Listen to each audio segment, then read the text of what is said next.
Hello, hello. Oh, this is always pointed too far up. Hello, hello, and welcome back. Um,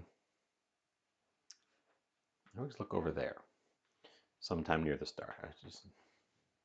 I don't know why. I guess I'm looking at the clown. Hi, clown.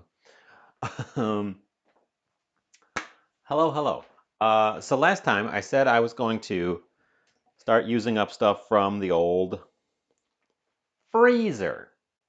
Well, we're gonna do that. Um,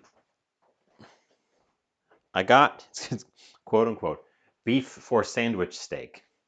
I got it ages ago. I actually got it beginning of last year. It's been in the freezer. It's been vacuum packed. This one's showing a little bit of freezer burn. It was very cheap when I got it. And it was short dated when I got it. So now that I've thawed it out, we are going to have to use it. It's just about a pound.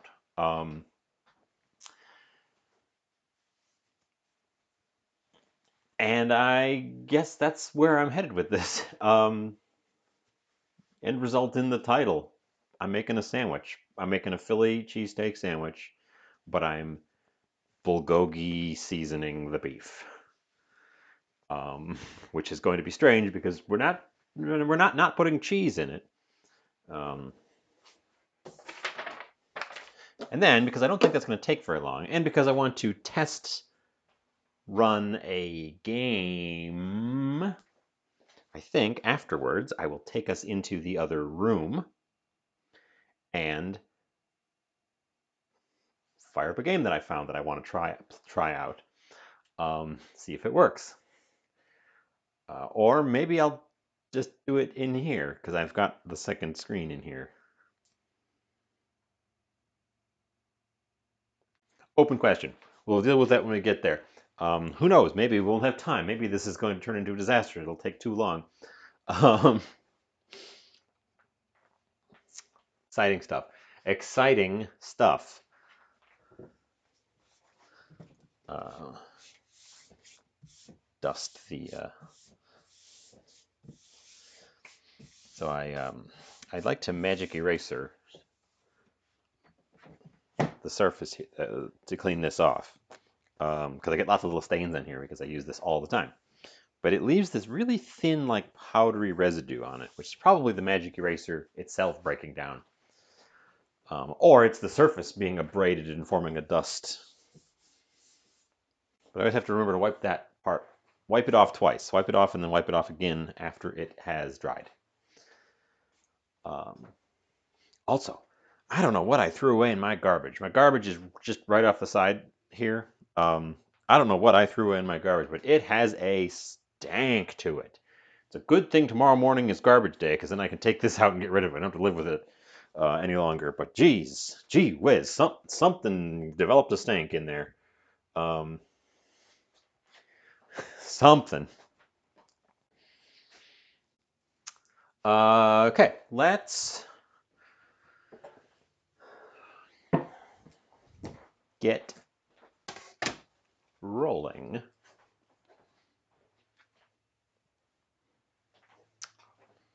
So this was originally $9.50 a pound.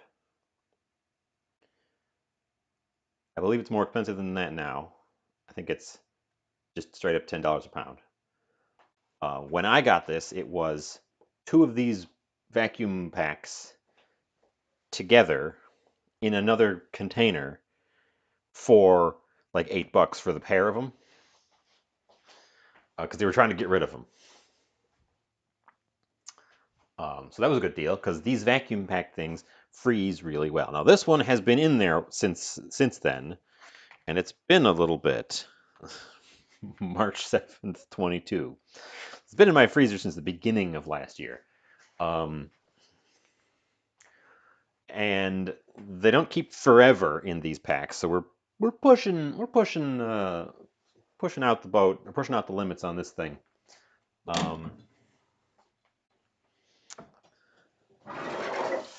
So good time to use it. And as has been commented to me. And whenever I open my freezer, you can see the freezer is full of stuff. So we gotta use up some of this. So that's what we're gonna do. We're gonna use up some of this. Let's get our knife honed up. This is already shaved, but I am going to go through it a second time with the knife to make sure we've got like little shreds. Unless it's already in little shreds. I think it's in like sheets, like shaved, like went through the big slicer machine and formed sheets. And I would like it in more like shreds because I'm going to try to do a quick marinade on it. So I want the pieces as thin and small as possible so they get a chance to pick up some flavor.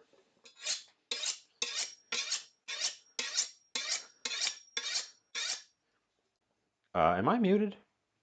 No. Okay. I just noticed that. Oh, it was below the bottom edge of my audio mixer. Okay. Just noticed that my audio mixer wasn't reacting to my talking, but it's because it had scrolled down. Felix, welcome in.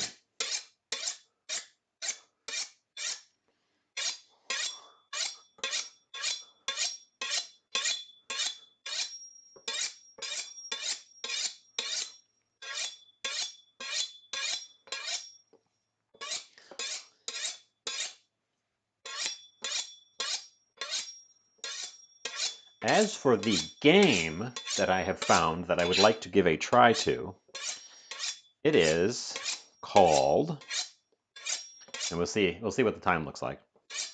We'll see if I can even get it working. I've never actually used OBS for running a game, so we'll see if I can get it working. If you're familiar with those, there's a website that you can, it gives you two Pokemon, and it mashes them together. It just takes the sprites and it mashes them together into one. Somebody took that and made a ROM hack out of it and made it into a game. Added that as a mechanic in the game where you can mash Pokemon together. And then they didn't just make it the same game. They like changed the game around the mechanic. So fun, exciting. Give it a try. I'm going to give it a try. Unclear if I'm going to give it a try here on the old Streameroonie. A lot of juice.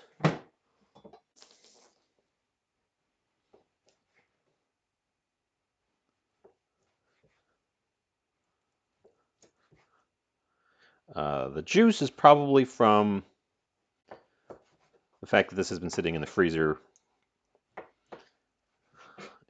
giving a little bit of freezer burn.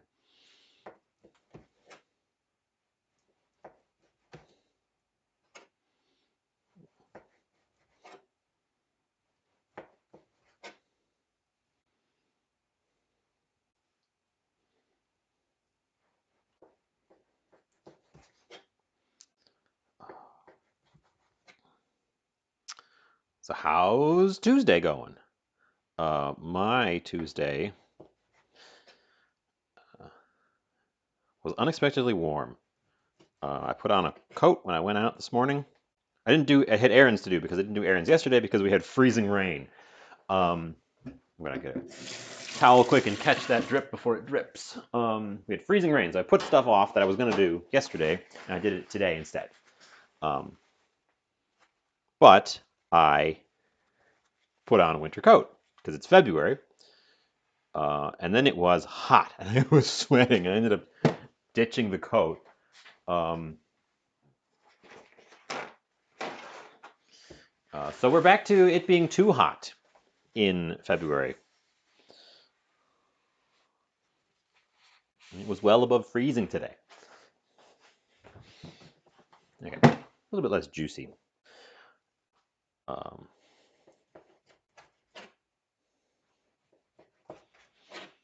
not sure what cut of steak this was before it was sent through the slicer. Something that takes fast, high heat cooking because it's meant for like cheesesteaks, bulgogis, things like that, where you're not cooking it for very long. But something that also needs to be cooked through because it's very thinly cut. So it's and it's pretty lean too, so I'm not sure. I don't know my beef cuts well enough to know what part they would turn into shreds.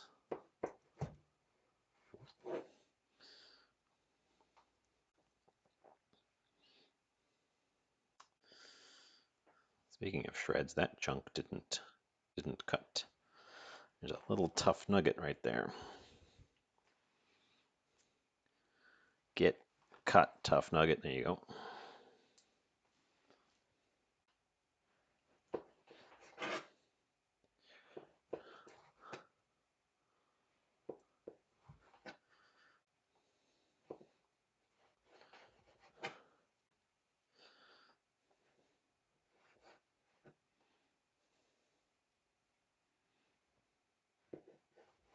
And this is more than I'm going to need for myself for today.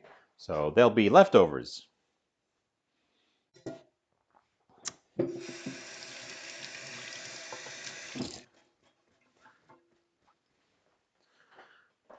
But in the meantime, we're going to do a marinade, a short marinade. This was already sliced relatively thinly, and I've shredded it even thinner, so I can really pack it in here and give it a lot of surface area to pick up our attempt at a pretty quick marinade. And then we're actually going to cook it in the marinade as well.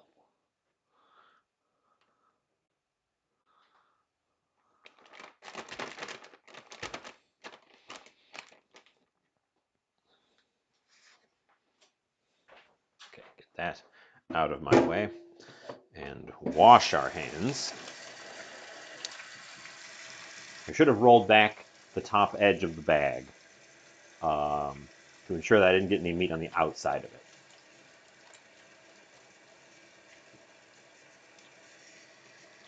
But I didn't do that because I didn't think of it until just now. Okay.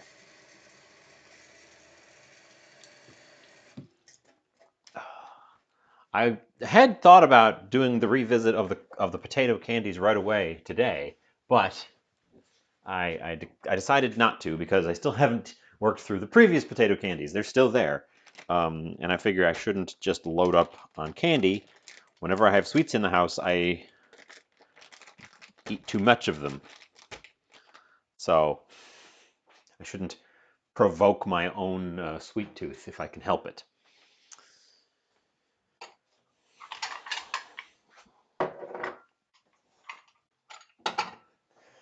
Okay. So we are making here in this little bowl a Bulgogish marinade. I say Bulgogish because I'm not following a recipe and I'm just kind of remembering what goes into one of these. So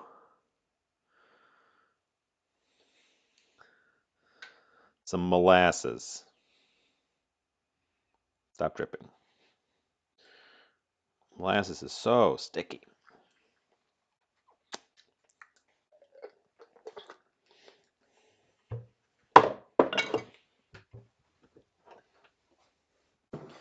Some, oop, gonna have to refill the sugar dish and get that, whatever that is, out of there. Thyme leaf in my sugar. And some sugar, because we're kind of pretending, as always, I don't use brown sugar. I use molasses and white sugar, because that's what brown sugar is. Okay, so our sugars, a decent amount of sesame oil, do I have apple vinegar? Or have I used it all? No, I have not used it all. I have some. Okay. Ooh. And I haven't used it in a while. Because it's stuck shut. Vinegar going bulgogi, is that normal? Or am I imagining things? It needs a little bit of vinegar. Oh, no, I'm looking it up.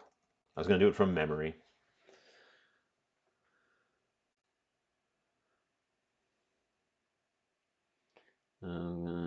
From memory.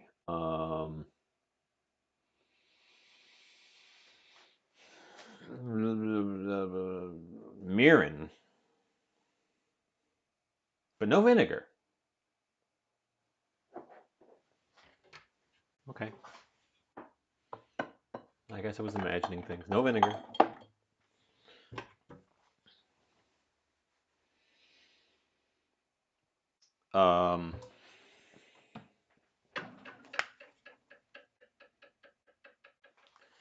Garlic powder. Onion powder.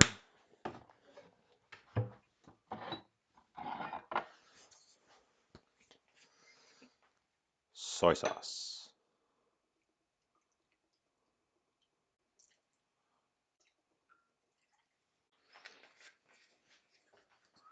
I don't actually have any mirin.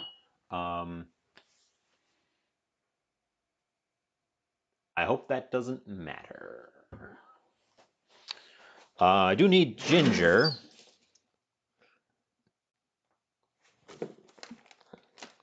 And fresh garlic. We're using both kinds of garlic.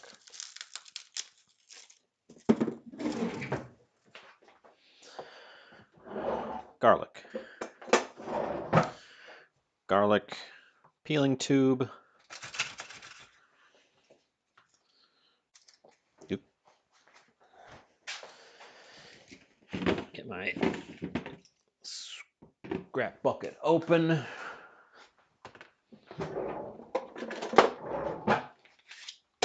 Grate that directly into there.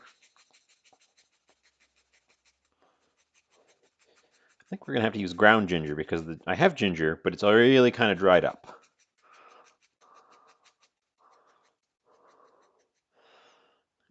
It got away from me. There you go.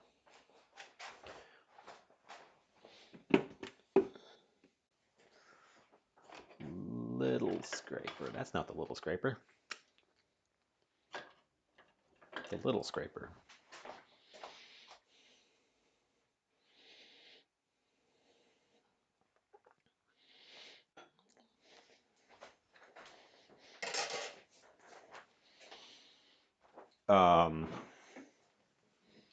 Gochujang.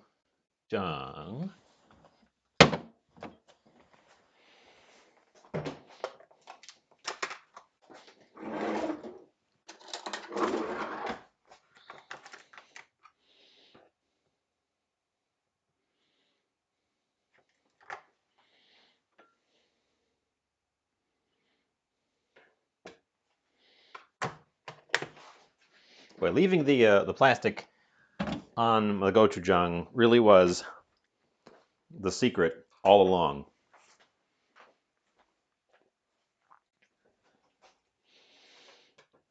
Black pepper, because I love black pepper. Do I even have any ground ginger? I hadn't been buying it because... Oh, I do still have some. I hadn't been buying it because I've been buying fresh ginger.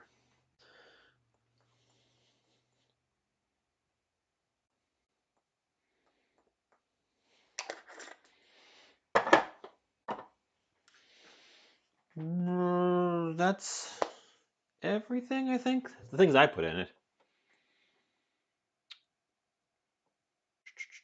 Thinking. That stuff. Yeah, okay. Tiny Whisk is already at hand, waiting in the wings. Called into service.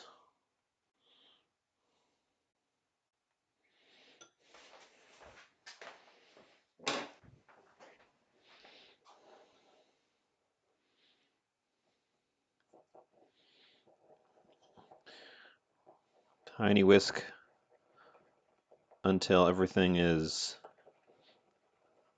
combined. And then we'll taste it before we dump it in there. See if I think it needs anything. Is the steak in Philly cheesesteak typically seasoned? I don't think it is, but I can check. What you got?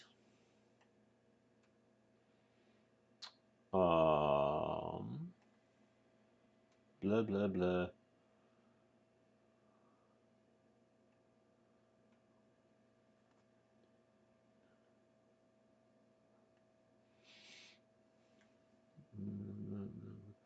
Um,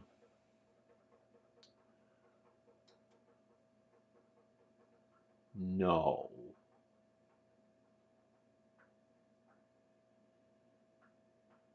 No. It's typically not seasoned at all. Um,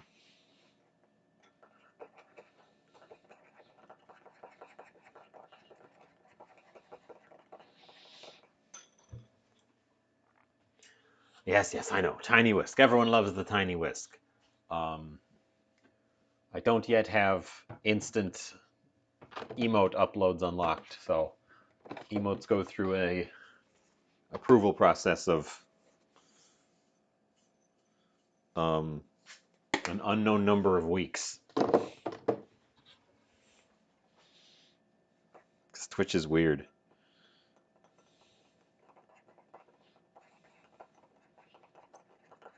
We've also been actively taking down all but emotes, which is highly disappointing. Ooh, that's tasty. Oh, that's really good.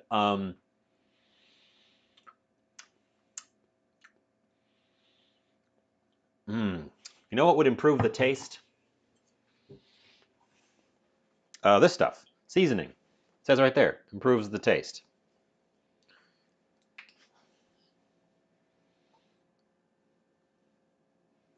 A couple dashes of that.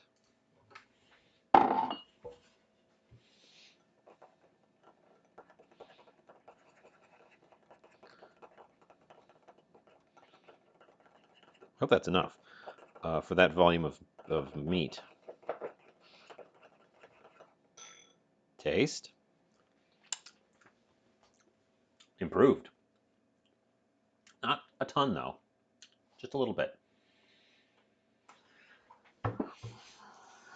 I moved this to the front so I would use it more often, and I still don't use it.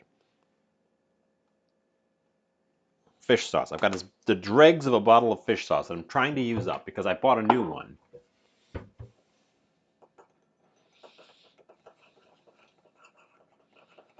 And I just don't reach for it when I should. I should be reaching for the fish sauce for just a couple of splashes in lots of things. I'm adding some gochugaru to this. And do I want to add some scallion to it, to the marinade part? I think I do. I think I do. We need the board out eventually anyways.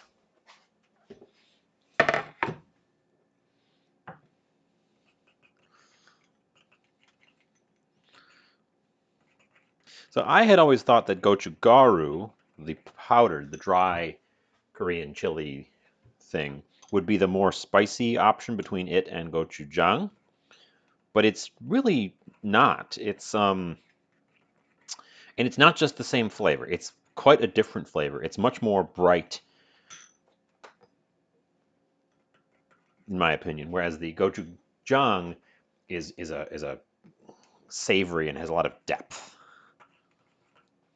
Okay.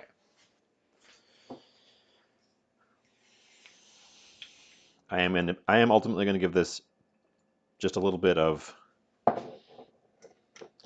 rice vinegar because I want some acidic sharpness in there, and we didn't have any ingredient to bring that. And also because I think the acid will help the meat take in the flavors a little bit faster, since we're not leaving it in there for the like 2 hours it probably should. Because I'm doing a quick one. Well, quickish.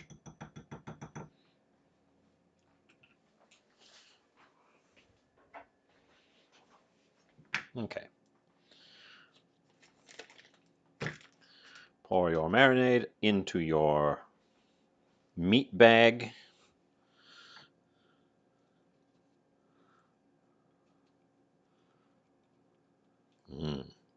Meat bags.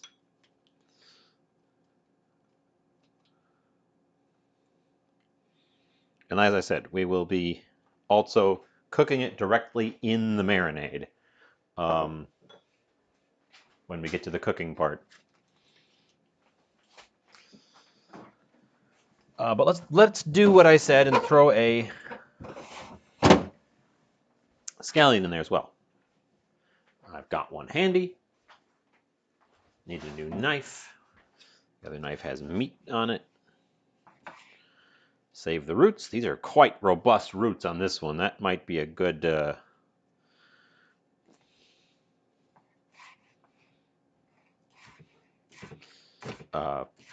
starter.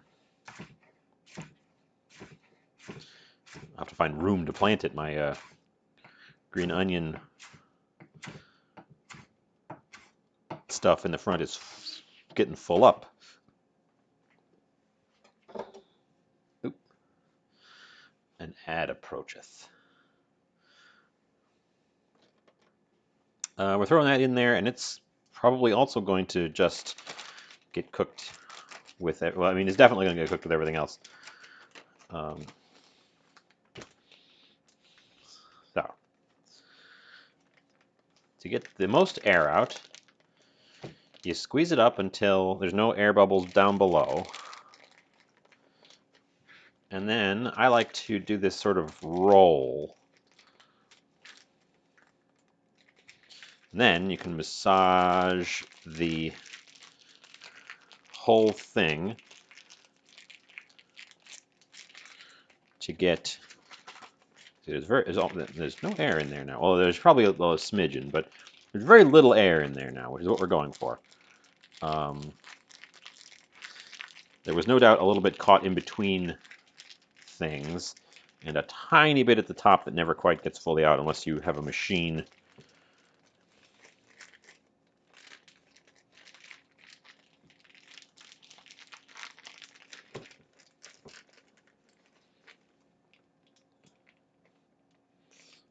Which I wouldn't even use the machine on this, even if I had one at this point. I wouldn't want to waste the package.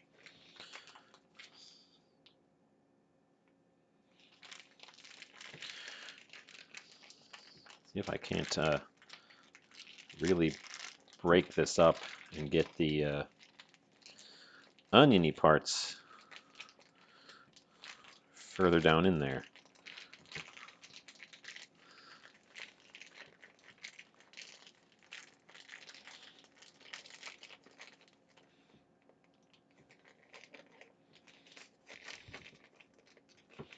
Okay, well,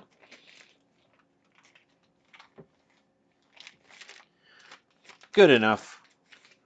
We'll have that sit in the fridge while I do everything else. Oop, have that fall out of the fridge while I do everything else.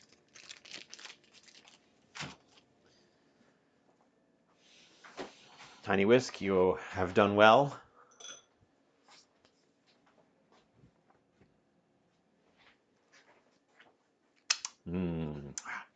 It's such a good combination for a marinade.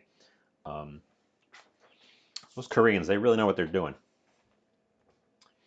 The plan today is, of course, to make, in fact, a sandwich.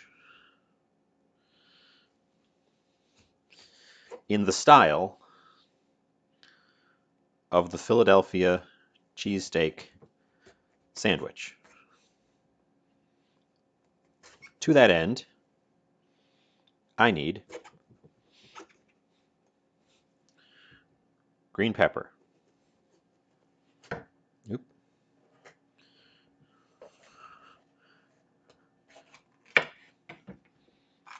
pepper that is green.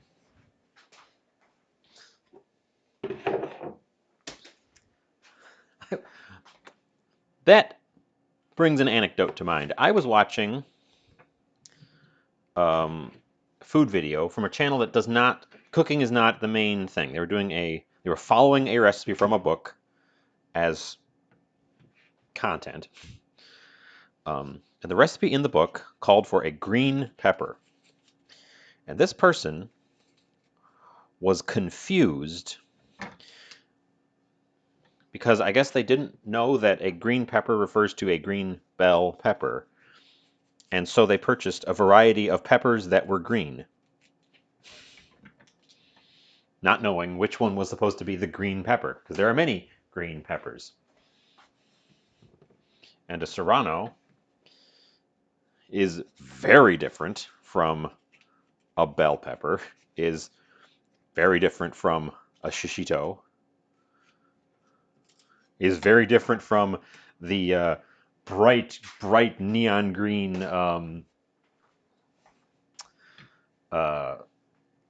pepper X.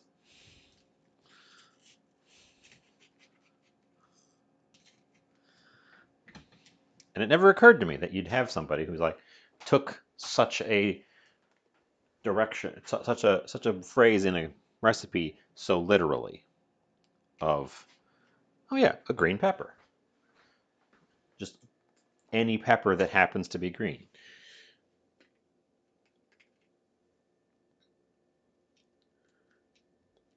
Because when I read green pepper, I just think of one of these, a green bell pepper.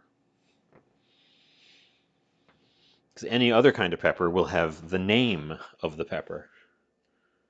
This is the default.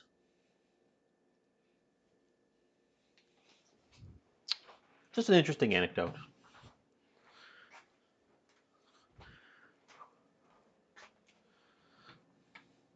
At least I thought it was interesting. Maybe it was a boring anecdote. Likely it was a boring anecdote. So, you know, just a dull, boring anecdote that will inevitably drive viewers away. Okay. Nice thin slices, because these are going to get sauteed, and I want them to soften up quickly before they can burn.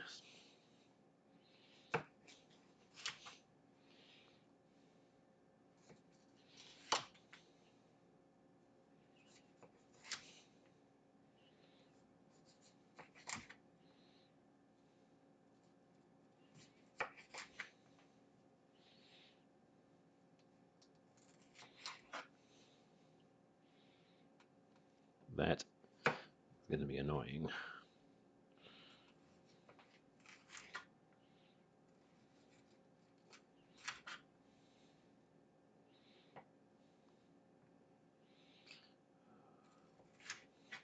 Okay, I gotta do that faster next time. Whoa, there's a spider in the middle of my kitchen. Hey there, little spider. You shouldn't be there. You should probably be not there.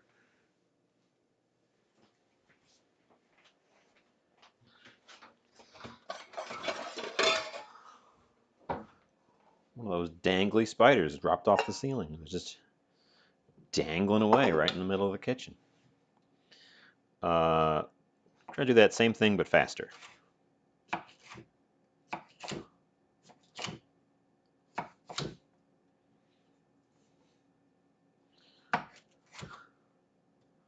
Yeah.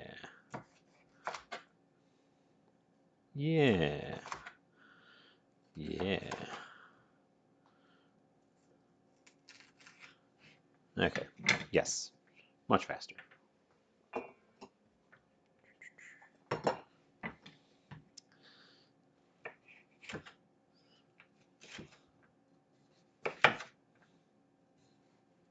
Oop.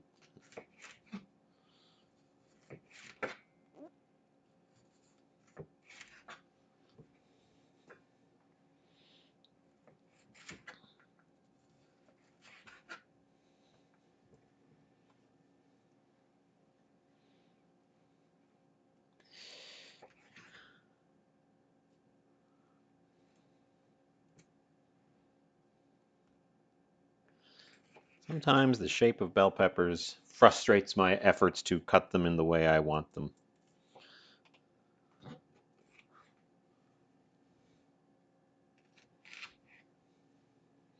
It's this the part where the bottom curls or dimples in, and when you cut it into quarters, you get this curled up bit that I'm just going to whack off on that one. We're just going to whack it off because it frustrates me. And it's not like it's going to stay curled when we cook it anyways. It's going to soften up, and it's going to be floppy.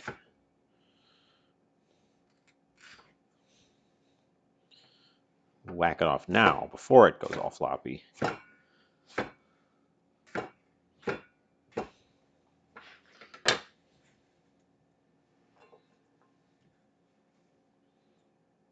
Okay.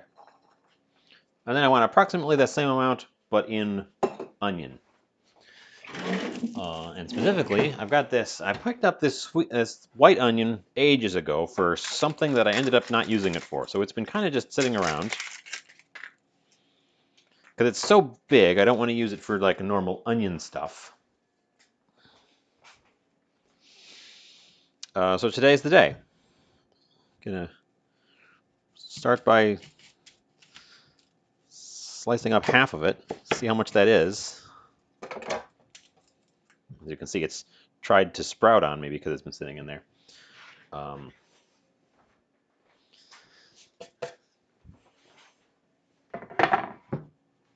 we'll start with half of it.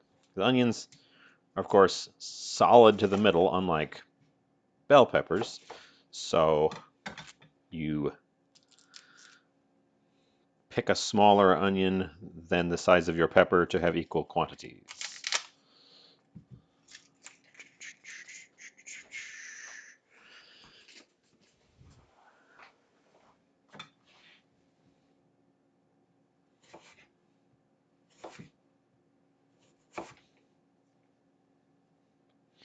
This is supposed to release. These little bevels, little dimples are supposed to release things from the side of the blade, and it just doesn't seem to ever want to do that. Like that.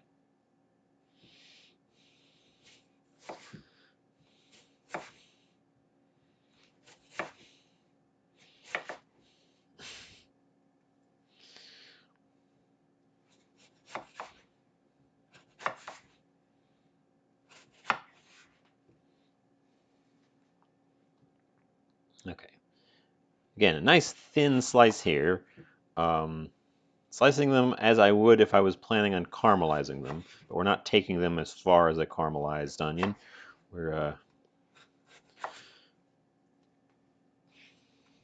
just doing a saute, but I would like them to properly soften up in the process, so thin cut.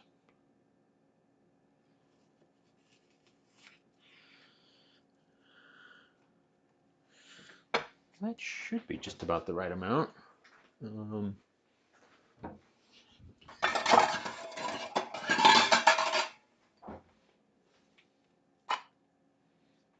Yeah, that looks just about the same amount as that pepper. So, duly noted, 1 white onion, approximately the same as 2 bell pepper, because I've got half a white onion now left. Okay. I'm not making my own cheese today. I haven't done that since our very first show, which took me 5.5 hours, and most people gave up on. You were there, Felix, watching me. You didn't stay the whole 5.5 hours. No one did, because it was boring. That's why we haven't gone back to make cheese since then. Exciting stuff. So I picked up some cheese, but I've got choices. I actually got options for cheese. I've got provolone because that's what I would put on a Philly cheesesteak if I were to be just making a Philly cheesesteak. But I have other things. We have some Well, where is it? I have to find it so I can say the name of it correctly. It's a Gloucester with something in it. Oh, where did you go, cheese? All the cheese is supposed to be in the same place so that I know where the cheese is. And this cheese has been shoved rudely aside, and it isn't. I've also got some sharp cheddar here. What cheese is your favorite cheese to put on bulgogi? Ah, there it is. It's a Gloucester with chives in it. There it is. What cheese would you put on a bulgogi?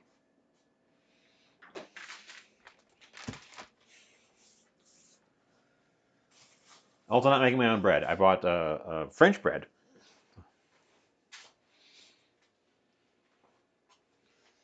But we are making our own meats and vegetables.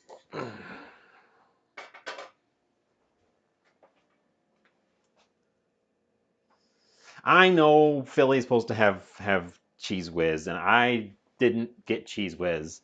When I have a Philly, I go for a provolone typically. Um, Cheese whiz is it's processed American, but it's like triple processed American. Um,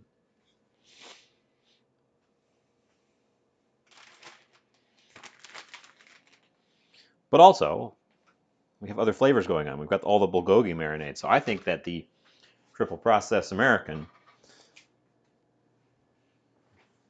might not be appropriate. Let's see. So Gloucester is an English cheese, as in from England. Um, and no, it's not gone off. There's chives embedded in the cheese here. It's supposed to have these weird green spots. It's actually going to make it quite hard to tell if it ever does go off. So I'll have to make sure to eat this one before it can. Because it does have these kind of weird green spots and this faint bloom on the surface. Let me give it a nibble. I just tasted the bulgogi marinade, so I've got it fresh in my mind. Ugh. Wrong tool for the job.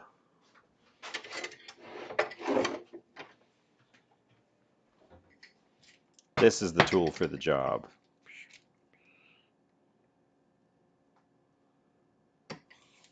Okay.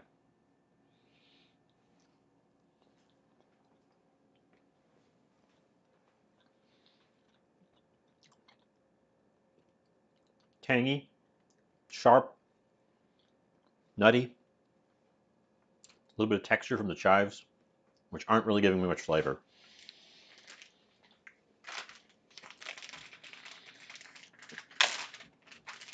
Is a sharp cheese appropriate? Got some homegrown Wisconsin sharp cheddar here, which I made a mac and cheese out of at one point, so I have a grated surface. How's that compare?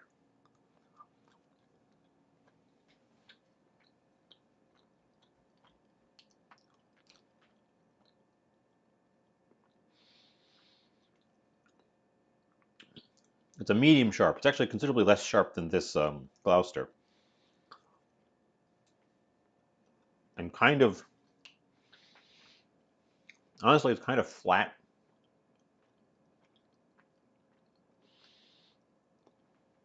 It's not bad. That actually might be the choice because it'll melt well and it doesn't have a ton of flavor to fight with the flavors we're putting in there. Versus an Italian provolone.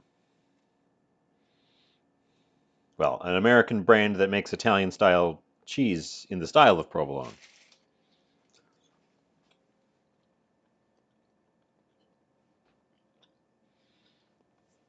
Very mild.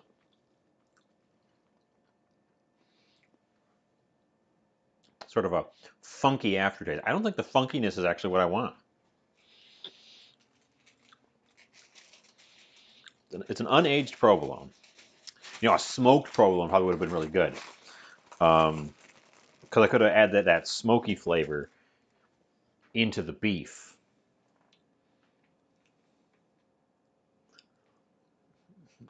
Now I'm just eating cheese and talking about it, which is also fun.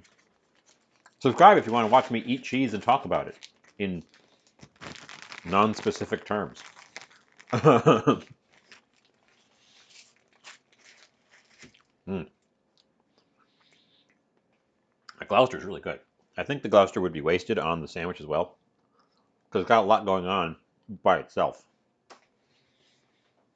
Well, cheese is the last thing to go on as well, so we don't have to worry about that just yet.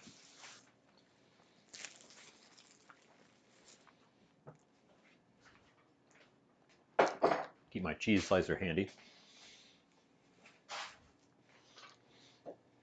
The first thing we make is actually the bread, because it needs to be toasted.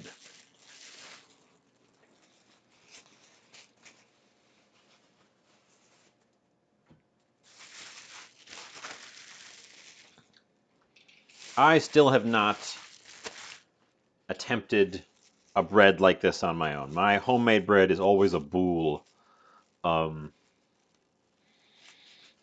a French style baguette, long skinny guy like this. I really should just do that. Like, take the time. Because bread is very, very cheap to make when you make it at home. It's time consuming. That's what you're paying for when you buy it. You're paying for someone else to do the time. Also, I'm not making a full size out of this. I am a coward. I am not making a 2-foot sandwich today. We're making that size sandwich today.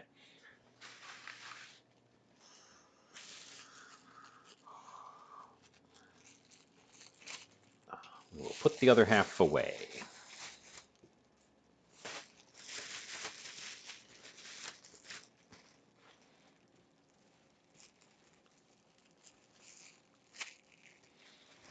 Okay.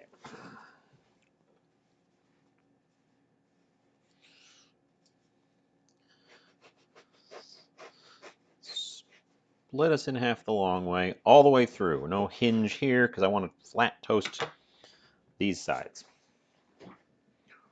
And I want them to be reasonably toasty. So, mayonnaise. I want to do mayonnaise. Do I want to do? I do. I want to do mayonnaise. I was just going to say, should I do sesame oil?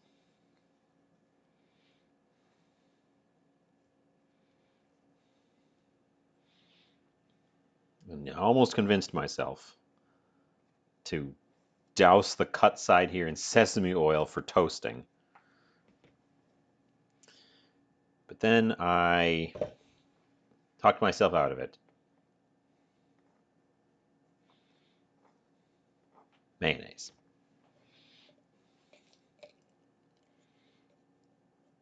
The king of condiments. Don't let anyone tell you different. It is the best condiment. If you don't like it, get over yourself. This is what peak condiment looks like.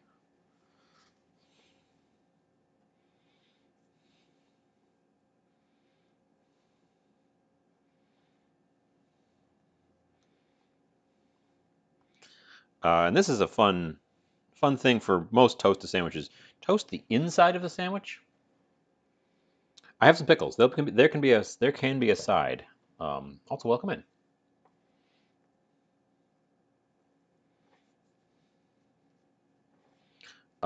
When you make a toasted sandwich, toast the inside of the sandwich instead of the outside of the sandwich, You'll get that crusty, toasty crunch, but you won't cut up your gums trying to bite through the hard, crusty outside that you get when you over toast. So we'll also introduce the first bit of oil to our pan, which is going to be this cast iron. This large cast iron is my pan of choice for the day. Actually, before I do that, should this be my pan of choice for the day, since I put a little vinegar in my marinade, and if I cook that, that'll start to eat my seasoning. Acid is the one thing that will definitely poke holes in your seasoning. And I should make this decision right now before anything gets hot. If I didn't put the vinegar in my marinade, I would be confident in doing this. But I think because I put the vinegar in the marinade, I'm going to switch this out for a steel skillet.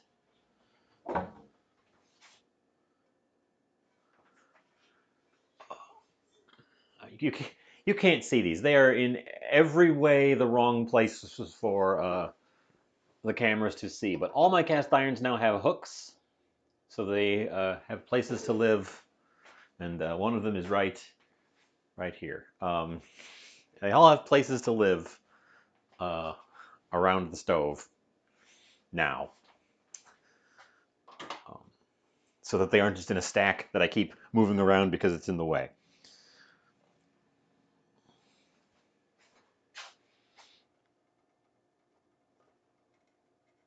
Okay, toast those guys. We are in fact doing a bookwoman. You're here. What cheese would you put on bulgogi? From among Gloucester with chives, provolone, and medium cheddar. Because those are the ones I've got.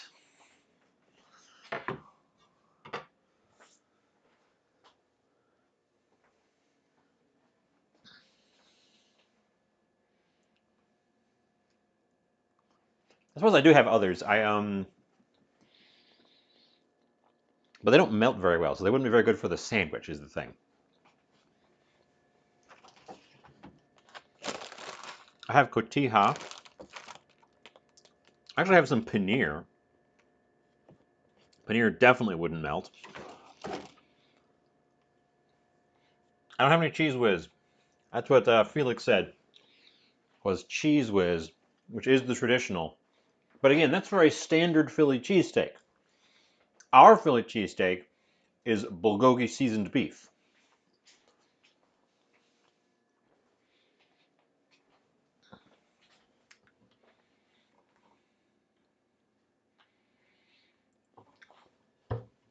So it's different.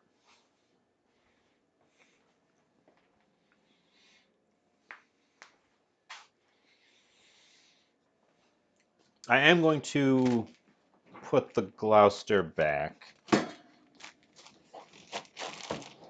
because I just think that one would be a waste. I should get my glass of water so I have it handy. So how's been things on your end of the world? I had an extremely warm, I was saying earlier, I had an extremely warm day today. I actually turned the heat in my house down because I was getting so much, because it was warm outside, so I wasn't losing heat. And then there was so much bright sun coming in that the rooms I was spending most of my time in were retaining or heating up quite a bit. I was on the verge of sweating. on the last day of February, which is absurd.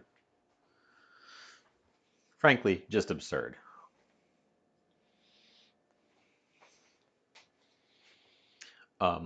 If you have a griddle, especially a cast iron griddle at home, this is perfect for that. All of the things I'm cooking today are really intended for 15 inches of snow on the ground. A lot of my snow melted yesterday because we had freezing rain that then turned to regular rain and tamped it down. So we still have a ton of snow. But I'd say it's only about 10 inches deep. We lost almost half of it to the rain. And I saw I saw myself top out at 42 today, which was absurd. Which was just absurd. And then with full sun, like I said, I was sweating. I went out in my big winter coat and I had to take the coat off because it was just too hot.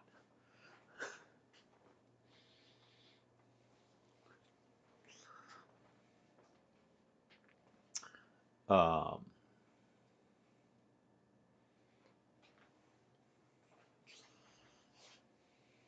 so you voted for provolone. I don't have any mozzarella on hand.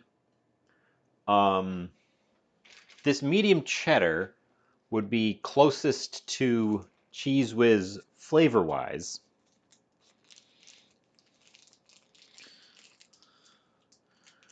But farthest texture-wise, because it's a pretty solid cheddar. Sizan, you are officially first. Everyone who was here before you, not first. And they can never take that away from you. Oh, and you have moistened.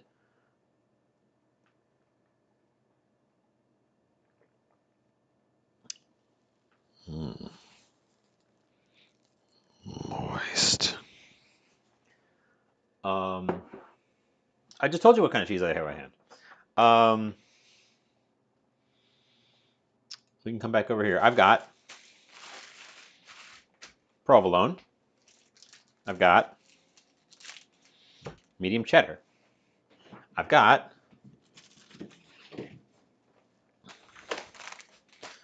Gloucester with chives. I've got tortilla. I've got honeyed goat's cheese.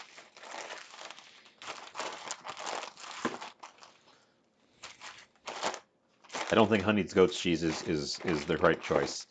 I've got Parm Romano Asiago paneer. Paneer is not the right choice either. Block of feta, also not the right choice.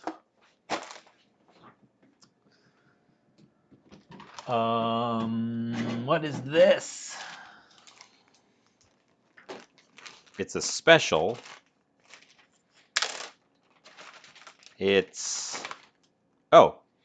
This is cheese with summer sausage bits in it. I think it's Colby with summer sausage bits in it.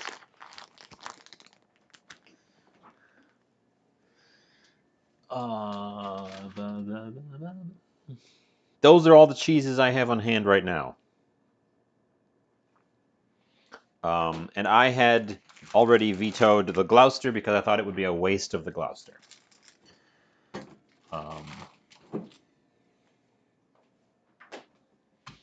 And I think cotija is too crumbly for a sandwich. So I had it kind of narrowed down to these two. We could do both. Both is definitely an option.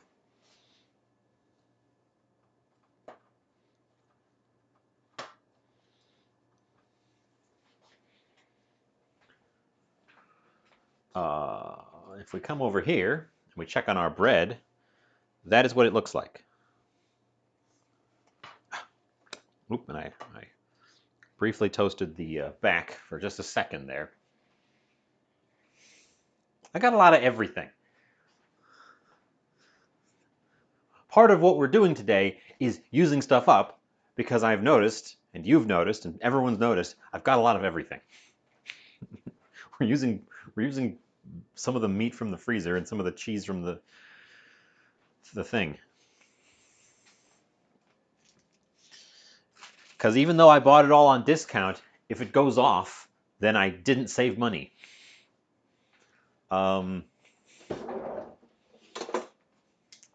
These are hot. So I'm going to go ahead and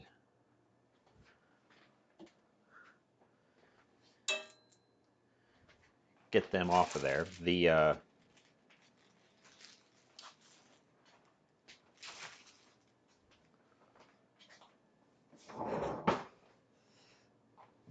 mayonnaise gives us a nice, very crispy crust on the inside, so you don't, when you take a bite, it doesn't tear up your gums because the outside of the bread is still nice and soft. That's the goal here. They can actually stay here on the board because I don't need the board now. So we're going to stay over there. We need to oil the pan with some neutral.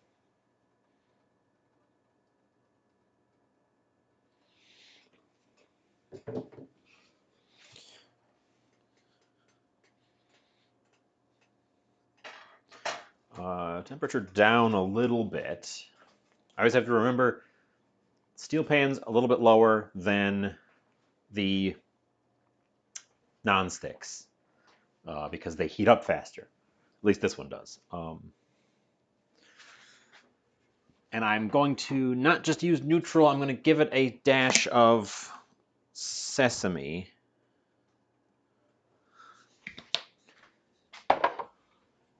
To push some flavor into our oil. We're going to start with the vegetables.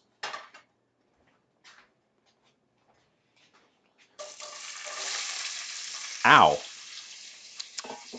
I just burned myself.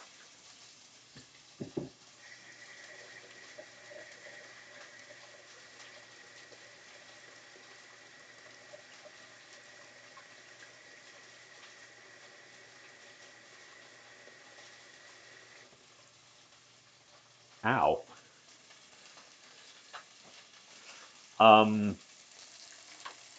Okay, less of a aggressive.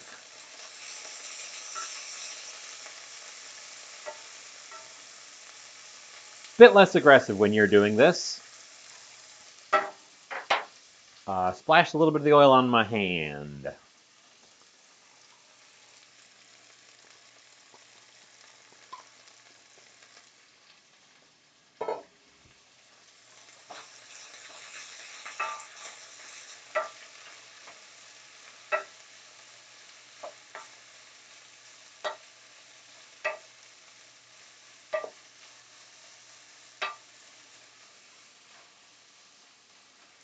Okay. And some salt to help these vegetables express the liquids and really soften up because they're supposed to be like soft, floppy.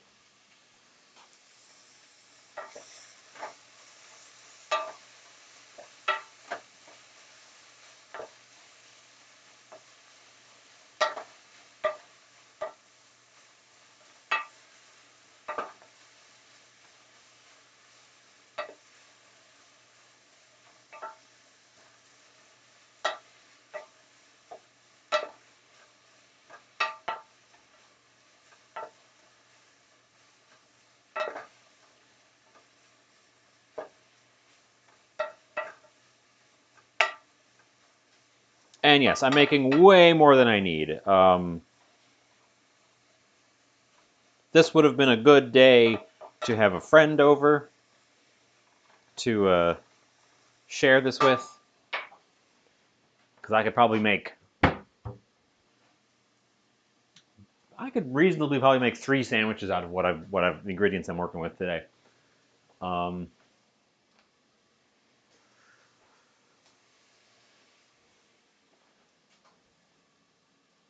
So next time.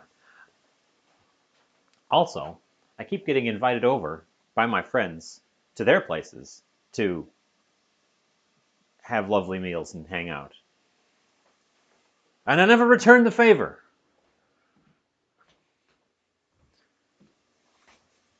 Sorry, I just walked out of the room for no reason. Or walked out of the room for a reason that I forgot by the time I got there.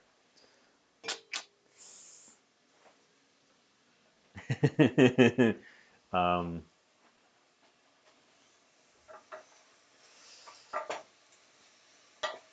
yes,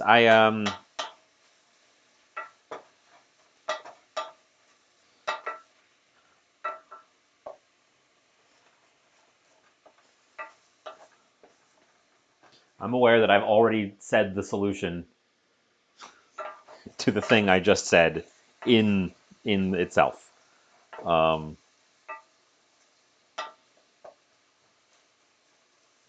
Bit late this time.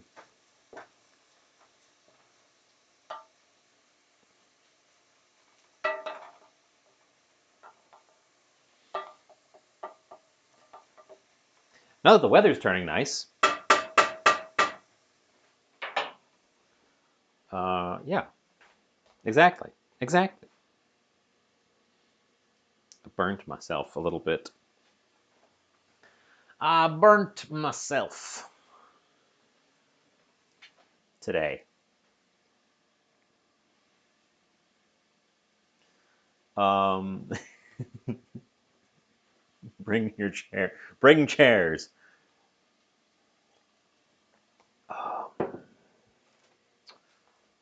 What was in this bag? That's the cheese bag.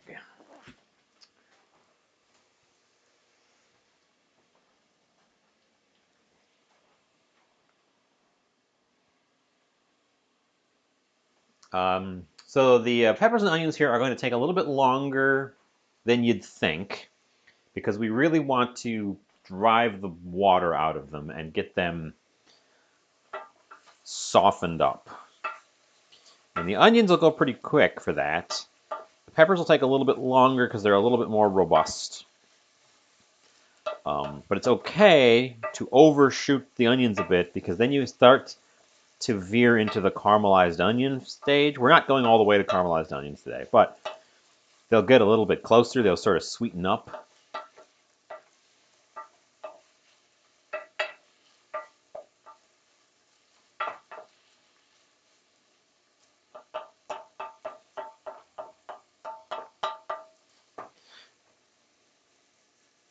Someday I'll make just a big batch of caramelized onions with you guys. You can see how I do it, how long it takes. Gonna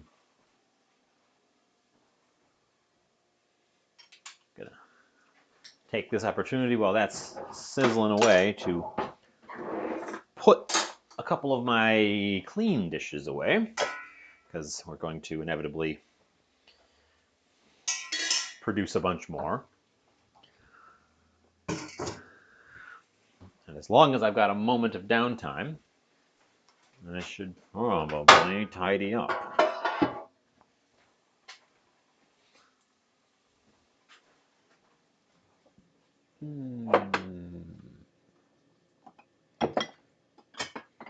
Oh, I've got a thing to show off.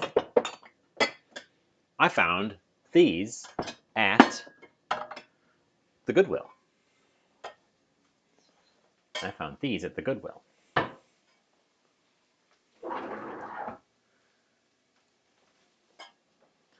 Copper mugs for $1. They've been thoroughly washed. I scrubbed the heck out of them. They probably need a quick acid bath just to sort of get these surface spots off. And this one's got a little dent in it. But other than that, they're legit copper mugs. Copper on the inside, copper on the outside. Yeah, the last time I found copper mugs, it was these copper mugs, which are obviously a copper alloy because they're not as coppery, but also they're not copper on the inside. So I think they're just plated. And they were kind of crappy. These guys, legit copper mugs. I could probably sell these immediately for more than I bought them for, just because of what they're made of. There's only 2 of them, but yeah, it's a good deal. I haven't used them for anything yet.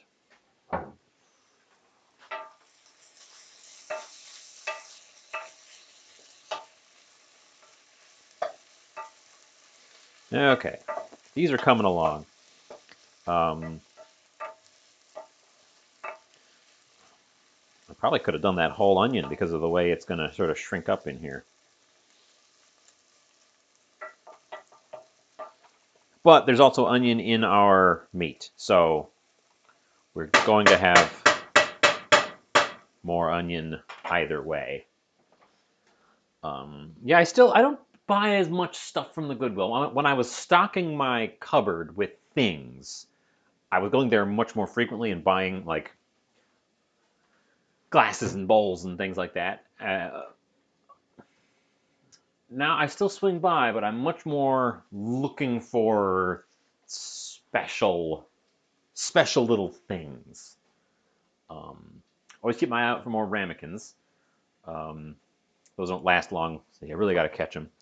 I actually need some new soup bowls. I broke one.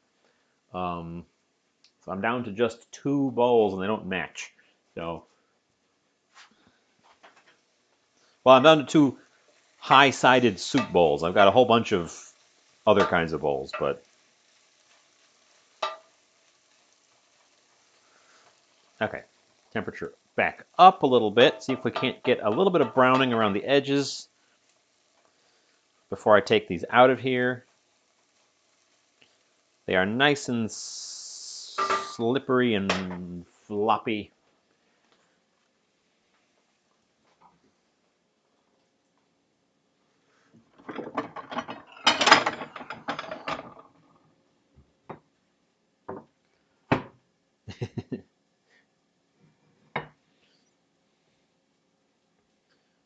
Fair enough. I have chairs. I don't have a ton of chairs, but I have some chairs. Enough chairs to go around, I suppose, unless I invite an army.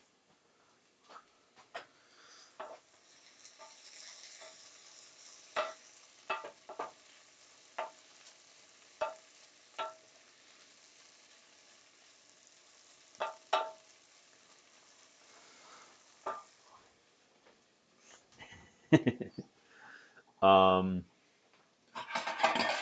but I just hung those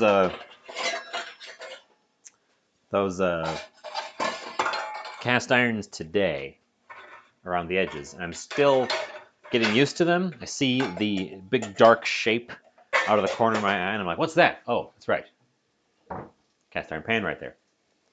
That didn't used to be right there.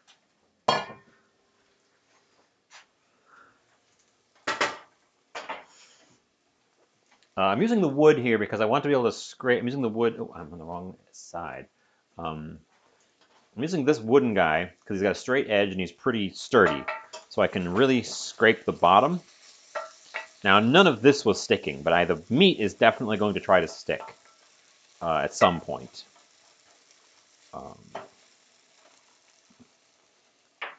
But that stuff's going to come out right now, so let's do that.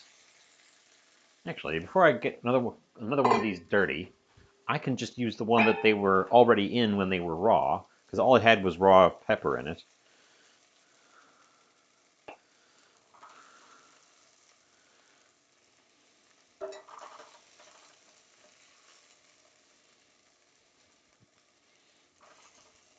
So that we don't have to get yet another bowl dirty, so I don't have quite as many to clean up.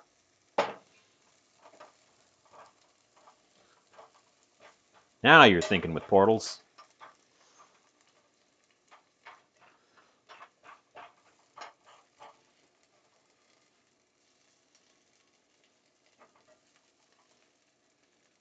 Okay.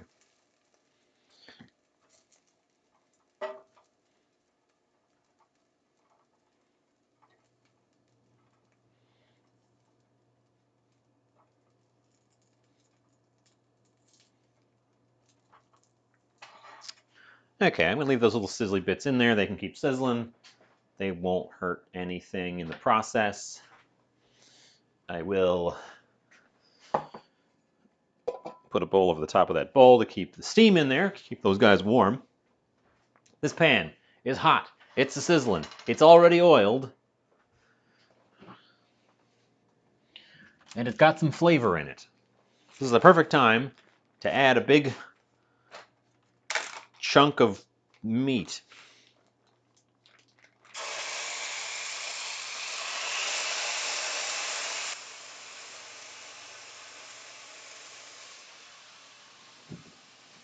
Meat.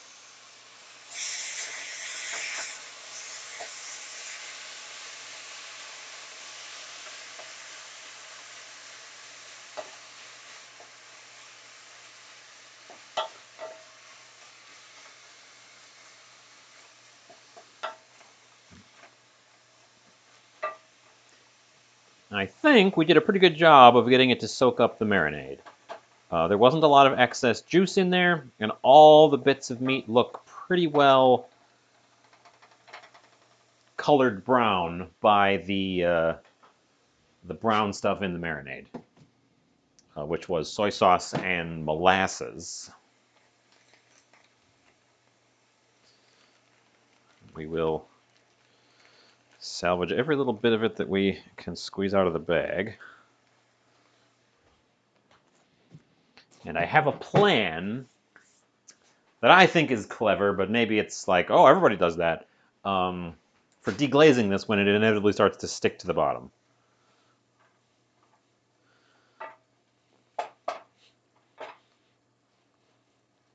Of course, the meat being pre-browned by the marinade makes it much harder to tell when it is cooked through. And the sheer volume and the relative thinness of this pan compared to the cast iron means that we dropped the temperature of the pan quite a bit. So it is cooking, but it's cooking slow. Probably should turn the heat up a little bit.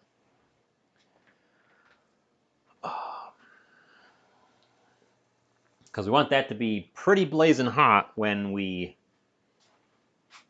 put it on the sandwich so that we can melt the cheese right over it.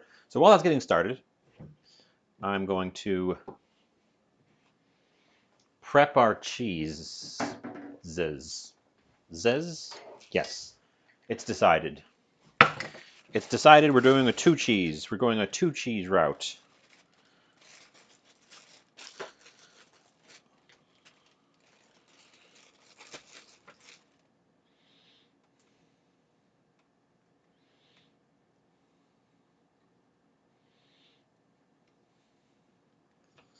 Some provolone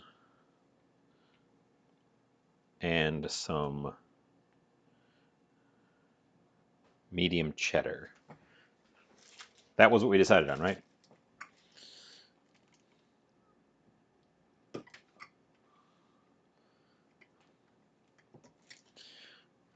wonder if I should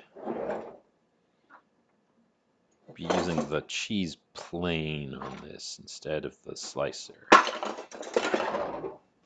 Some of these cheeses don't like the cheese plane. This one works. This one does.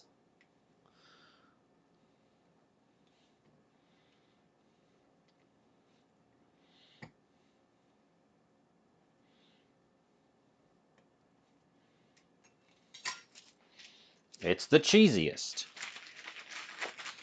Okay.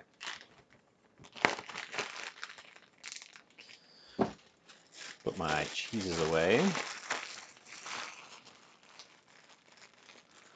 Put my cheeses away. Away, oh.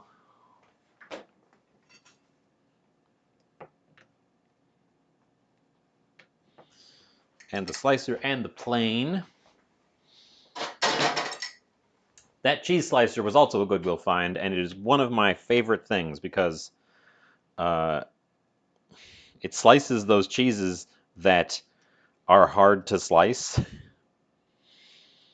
It slices like sticky cheeses really, really well. Um, it wasn't necessary for this cheddar. The cheddar's pretty dry, but um,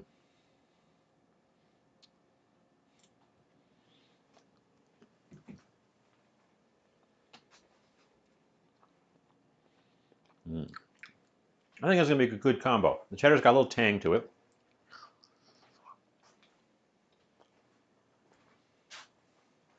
Oop.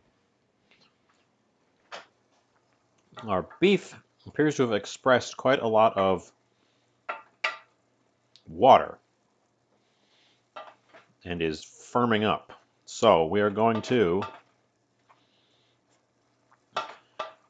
turn the temperature up and try to get it cooked, get that water cooked down into more of a glaze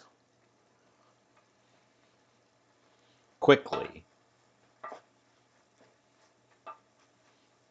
This also would be helped if this was done on a griddle, because that would have more surface area for the liquid to spread out on, so it would evaporate faster. Because we don't want to boil this beef, we want to fry it. And it can't be in there too much longer because it's already getting kind of done.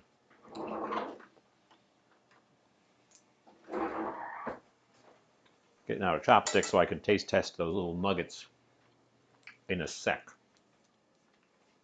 I should get a plate. I should get a plate. I already got a plate. What am I talking about? I already got a plate. I thought about that in advance.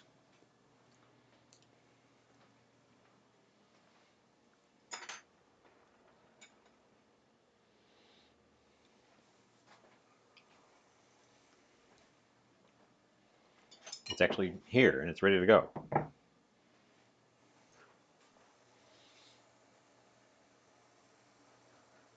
I should test one of the bigger pieces. Like that one.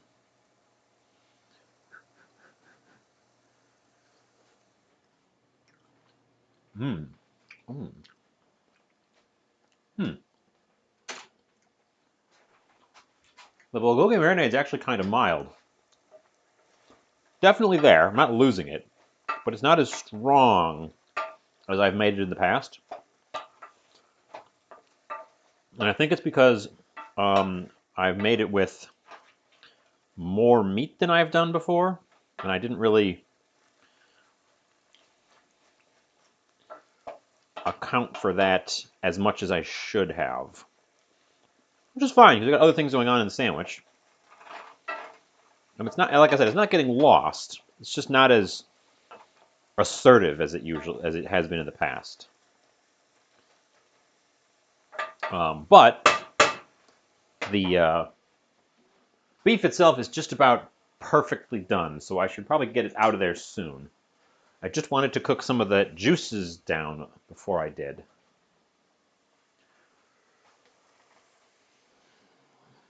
Okay. Okay.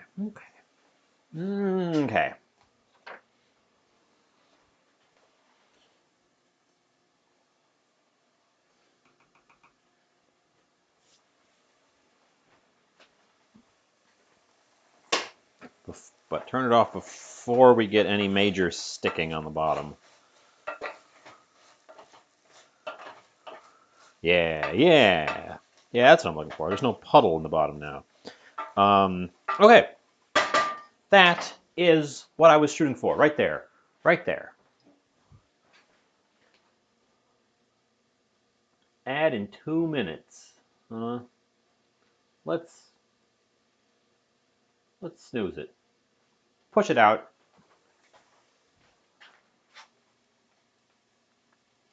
Let's build a sandwich. Let's build the sandwich.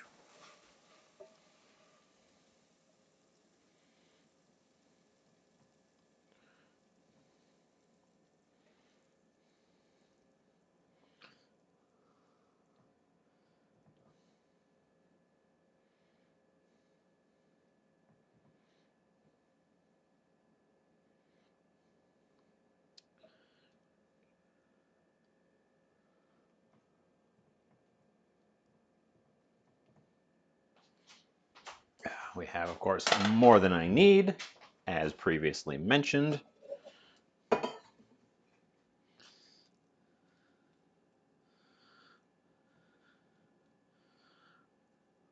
Load us up. Also more than I need. Again, previously mentioned.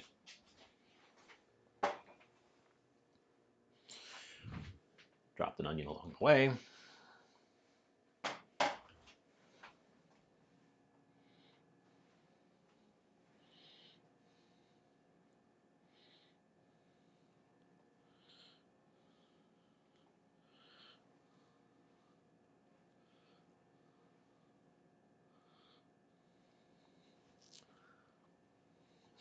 I prepared more cheese than I needed as well. I want to get like a really quick blast of heat on top of this somehow. I wish I had a heat gun to finish off the top and get it real melty.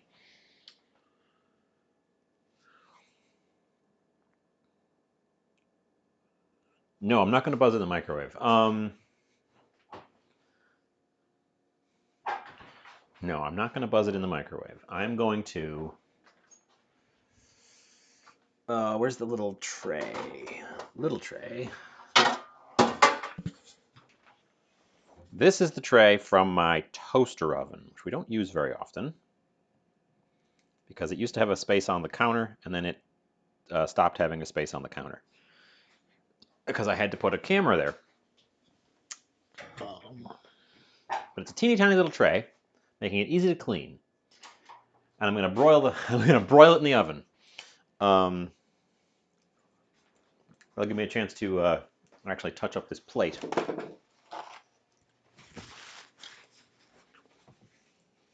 A smidge.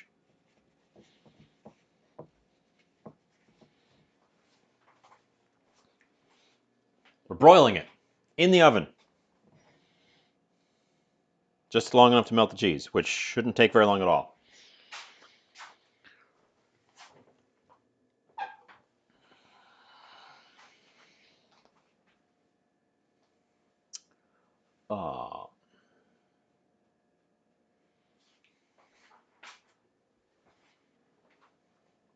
Yeah.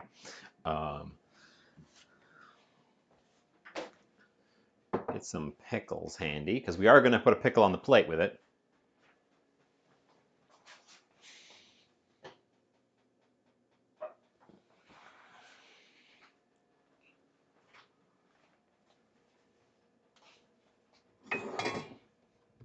Oh. In fact, I will do that now.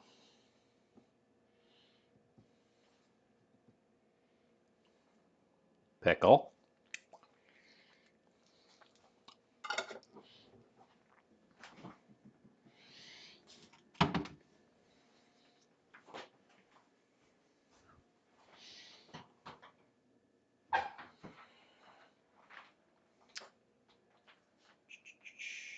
I stoozed that ad, and now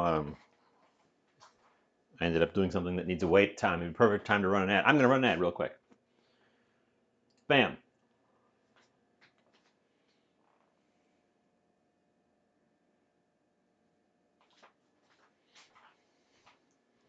I know the viewers I've got probably aren't seeing the ad, but this is why. This right here is why I've got mid-rolls on, so that I can control them like this and run them at opportune times and skip them when I need to skip them.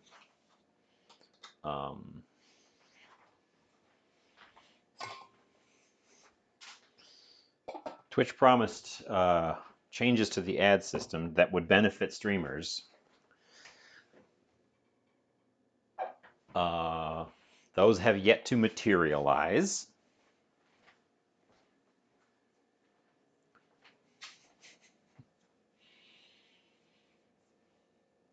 But this also gives me a good minute-and-a-half timer, after which I think I will just take it out of the oven.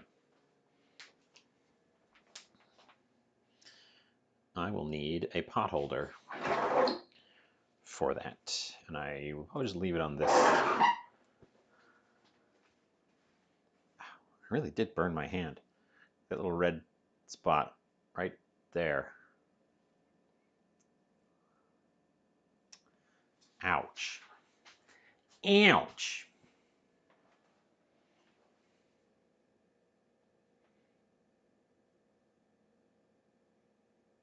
No, I splashed the oil when I put the vegetables in the pan. Uh,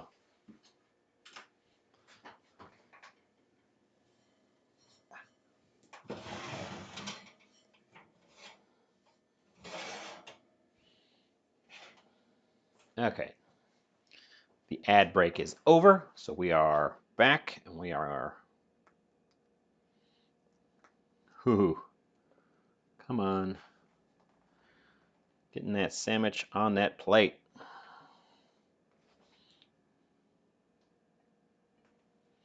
Ugh.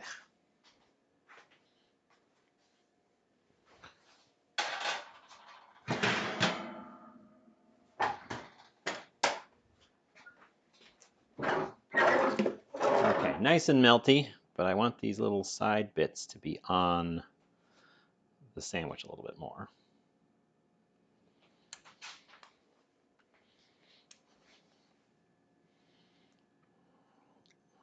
And there you go. That's the meal.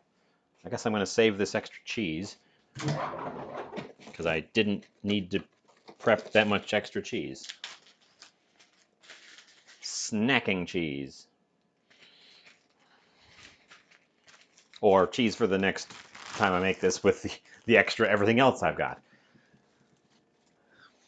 Cheese for tomorrow. Oops. Okay. Okay. Let me go take some pictures. Pretty simple thing today, honestly. Didn't go completely nuts with it. Just a nice, good thing.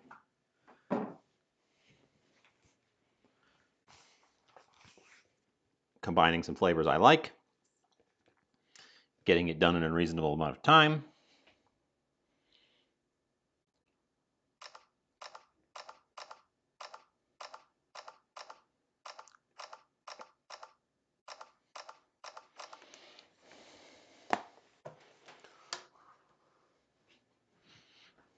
Coming back, coming back. Coming back, returning. Here we are. Let's give this the formal taste now.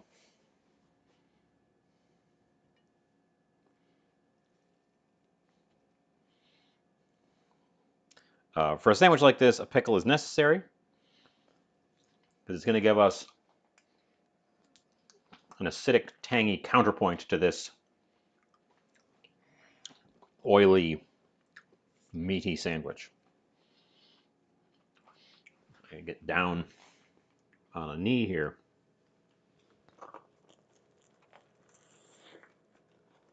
Mmm. Mmm. Really good crunch from the toasted bun.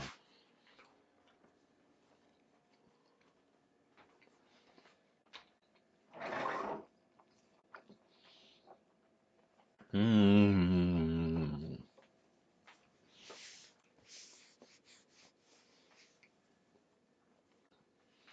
It's mostly a Philly cheesesteak, but then you get that little wash, not real strong, little wash of Bulgogi spice running through it. It's really quite subtle. Um, it's not lost. It's not like it's getting lost, but it's definitely not the main event here. The beef and the cheese are carrying the sandwich like a Philly cheesesteak normally does. It's just like this lovely sort of. It's this savory, salty, sweet, faintly spicy, little bit of everything kind of washes through you after your initial taste of the cheese and the meat. Um, then you balance it out with a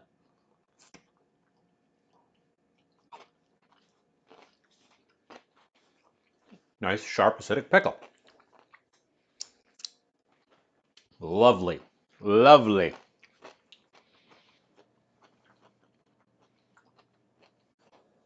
And there you have it. That's the thing. Now, this is the time when on other days I would say, oh, that didn't take very long. And then wrap up and jump off and go raid, usually LaFay. Overwhelmingly LaFay. Um, trying something different this time. Trying something different this time. So, bear with me a sec. I'll still be talking to you. I'll still be chit-chatting, but you won't get to see what I'm doing until we get there. Bear with me a sec. If you read the title, you may have an inkling of what I'm doing. If you haven't read the title, what's wrong with you? Read the titles.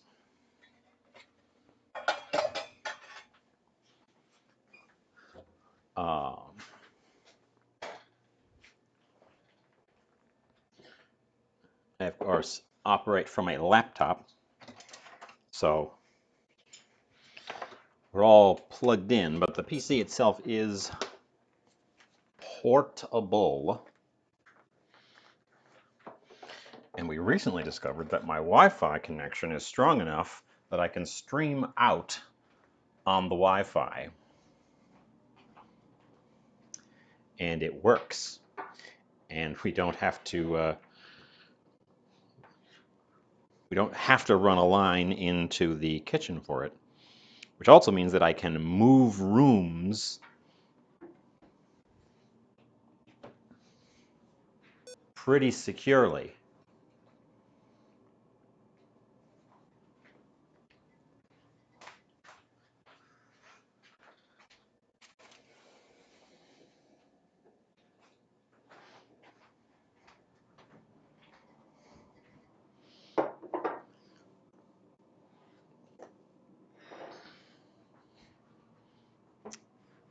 Take my apron off. I don't need the apron anymore.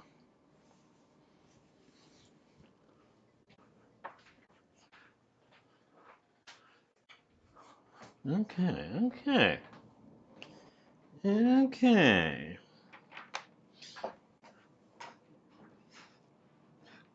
And here we are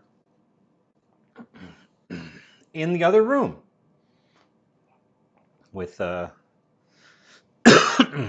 things in the corners. There's the pirate ship, an Optimus in truck mode. Move my mic pack up to the top here, actually. I'll sit on it. Here we are in this room. So I've never done the main thing that everyone does here on Twitch, which is play games. Games.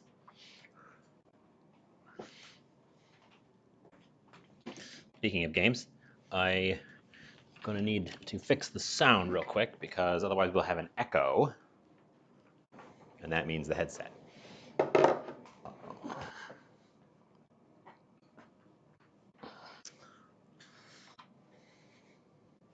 So let's, while I'm here doing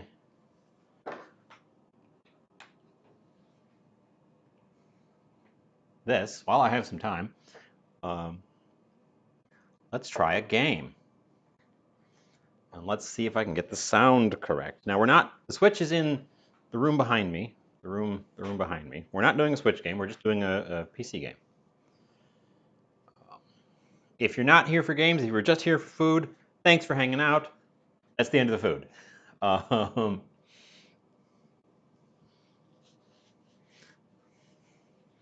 Boy, we haven't used the old headset on screen for quite a while. I still kind of mad scientist out around it.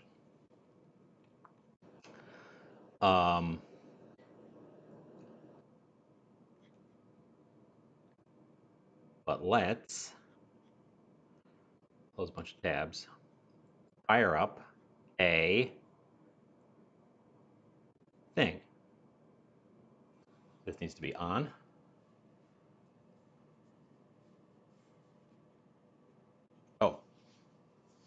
That's backwards.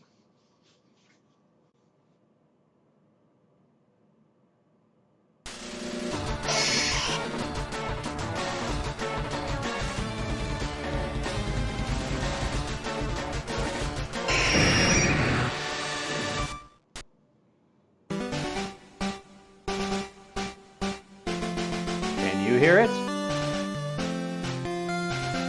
How's the volume?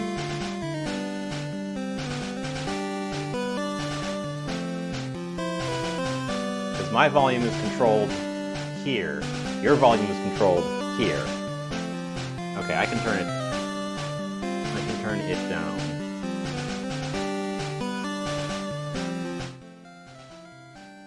How's that? Higher? Lower? Let's move over to the game capture. Pretty quiet now. Okay. Oop, that's tiny. No, no, no. Make that big.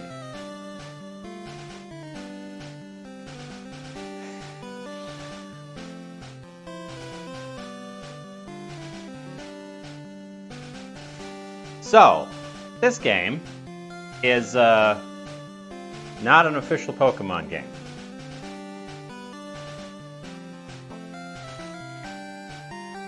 This game is basically that website that smashes two Pokemon sprites together and makes a new Pokemon, made into a game with lots of custom sprites. I fired it up just to see how it runs. As you can see, like that one. Some of them are crude, and some of them are custom sprites. So I fired it up just to see how it would work. But I haven't really played it. So that's what we're gonna do right now, right here, while I eat my sandwich. And please let me know about the volume as we play. Can I pop that out?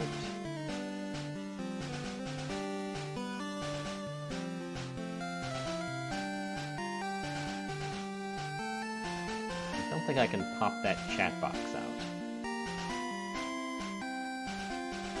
Well, that's something I hadn't considered. I need to pop this. So I'll let this keep going for a sec. I gotta figure out how to get this chat to pop out, because I only have one screen here. Because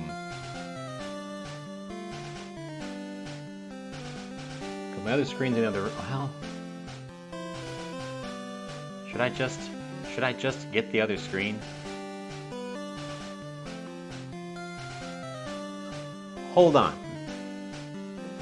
Hold on. I'm just gonna unhook my other screen.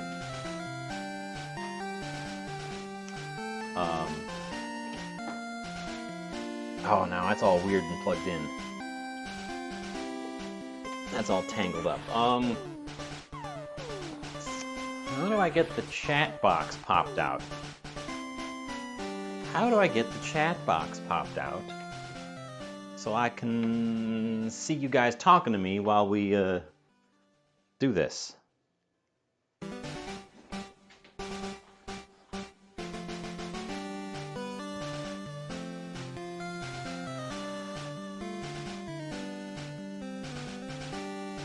Yeah, it looked really cool. I also think it looks really cool. Oh, okay. Some of the sprites are really cute. Some of the sprites are really just the auto-generated, crude ones. Okay, I need this other screen. Ultimately, I'm gonna have to unhook this other screen. Oh no, I can't even do that. Ah, shoot. Sorry, I thought this was going to be much easier than it is. I don't. I need another screen. You can keep watching spoilers of all the potential fusions while I flail around and find something to give me a chat on the side.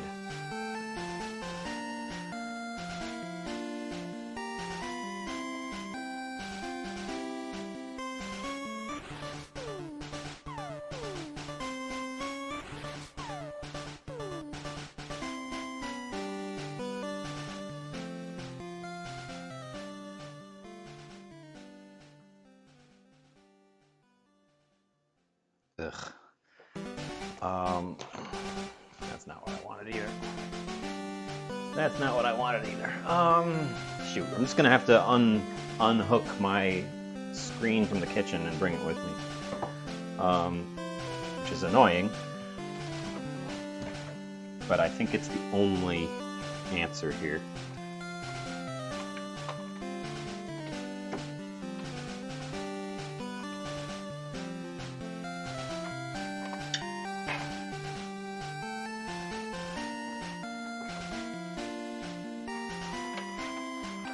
Just so I can slap OBS over on it so I can see what the heck's going on.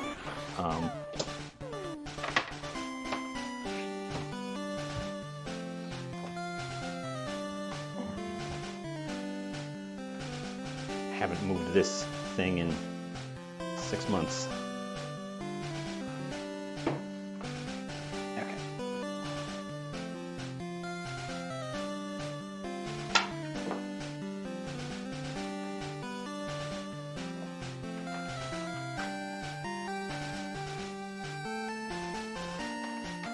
Fortunately, I don't need to hook anything else up to it. I just need the screen neutrally.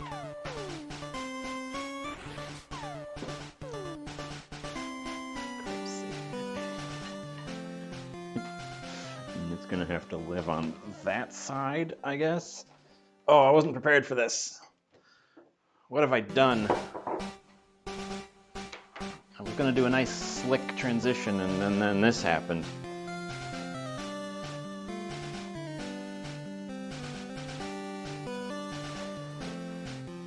Oh. On.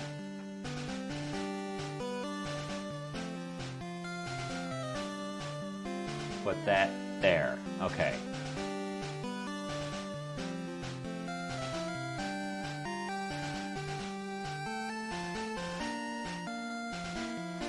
Can you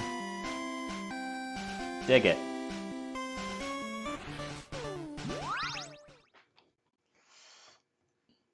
New game. I did look at this part because I fired it up just to see if it works. So there's limits here. Since the minimum age on Twitch is 13, we're going to be 13,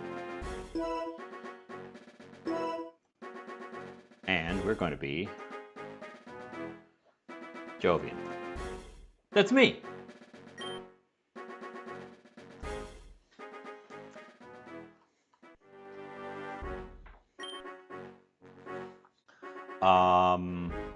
Stick with normal. Stick with normal. Let's not autosave. You can modify these options at any time. Good to know. Let's put it in file A.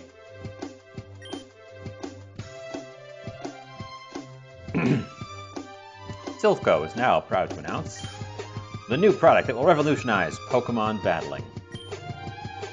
Introducing DNA splicers. Revolutionary new device extracts the DNA of 2 Pokemon and combines them to create an entirely new species. Gengar. Nidorino. From the classic opening. Plus entry Pokemon. Use your DNA splicers on them and watch the magic.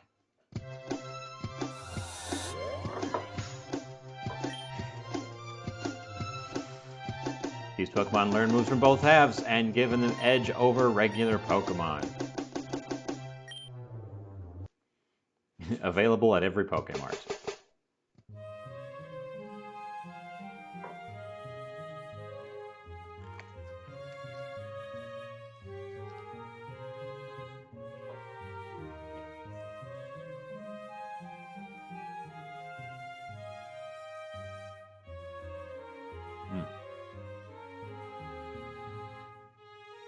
Also, I'm still eating. And just like that, we're in the game.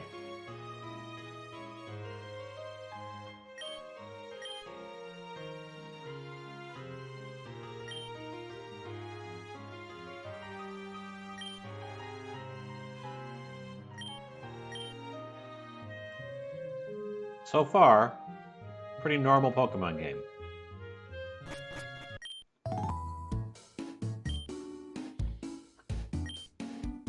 Oh, I didn't read that first line. Here, open it. Dear Jovian, we're pleased to announce that your Pokemon League application has been accepted. You are hereby recognized as an official Pokemon trainer. You can now earn badges to take part in the Pokemon League Challenge. You'll find your trainer card attached to this letter. We wish you the best of luck. The Pokemon League Admissions Board. Obtain the trainer card. So what did it say? They accepted your Pokemon trainer application. That's amazing. So proud. The boy next door is receiving his Pokemon as well. Let's go. Bother. What should we name him?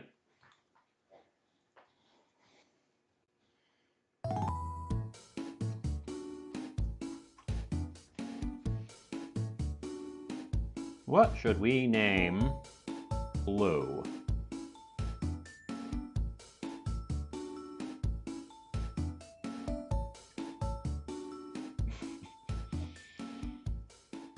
Done. Vapis.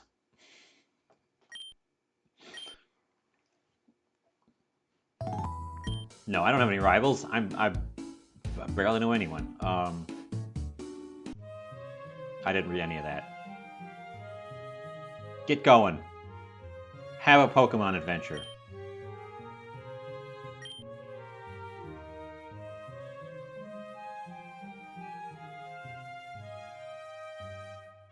Press X to auto-run.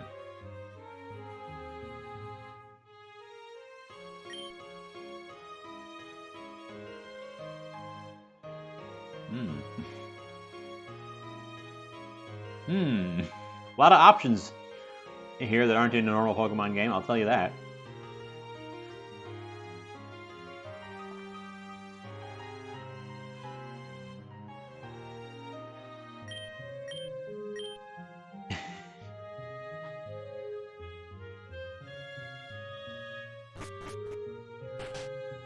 Oh, there he is. Yo, Jovian. Guess who just got accepted as an official Pokemon trainer? That's right, Beppis. Huh? You got a letter too? Surprised I let you in. I assumed they had higher standards. I guess there's no point in bragging about mine now then.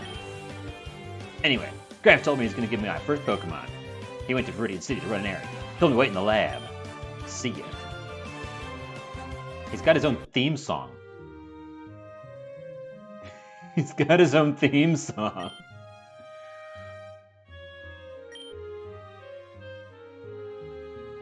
Okay, I know how a Pokemon game starts. You walk up here.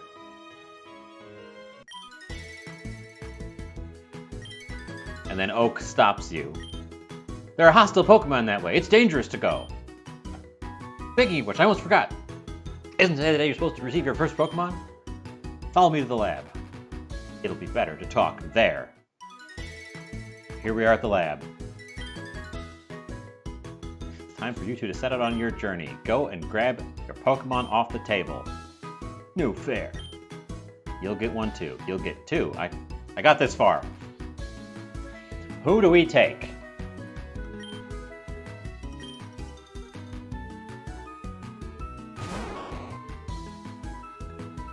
Bulbasaur. Charmander.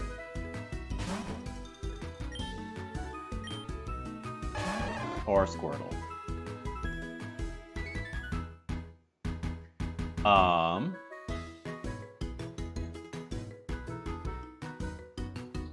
I vote for Squirtle. What do you think? Who's your pick?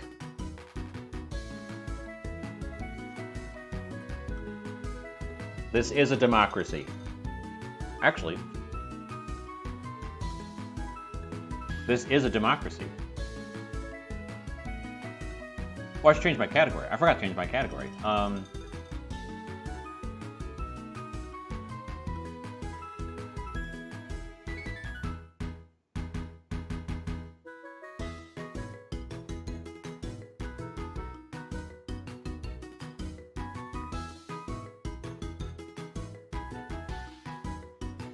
I forgot to change my category. Felix votes for Charmander.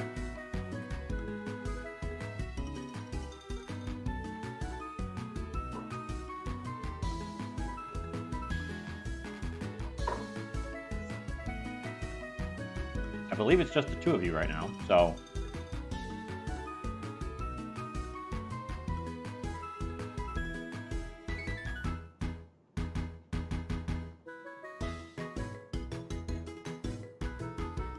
Okay, I guess I'm outvoted.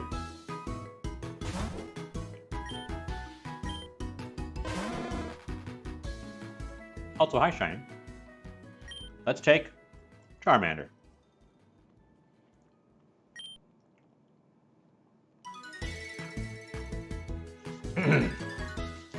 Nickname the Charmander.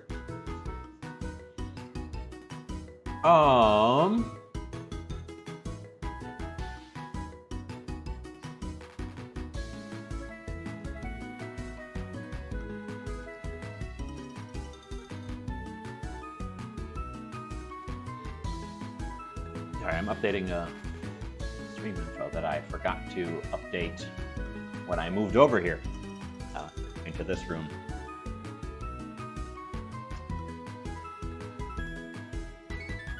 Also, I should put, oops, not that. I should put me over here. And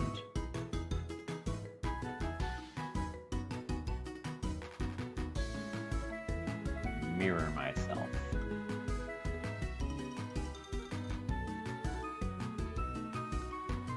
You've been lurking. Do you have any ideas for Charmander's nickname?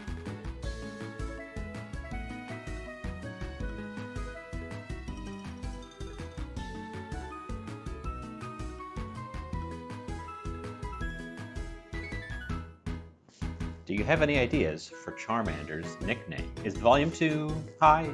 Are we still good on the game volume?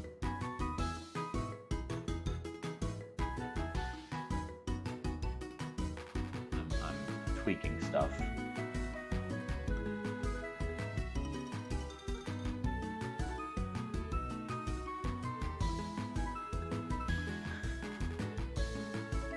Okay. I will do the first one I saw, which was Paul.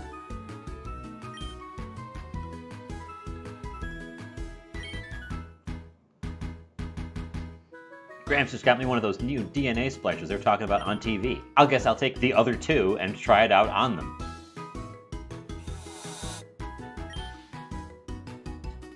Ah yes, DNA splicers are used to combine the DNA of two Pokemon together to create an entirely new species of Pokemon. It works on every Pokemon, of course. Go back to lurking.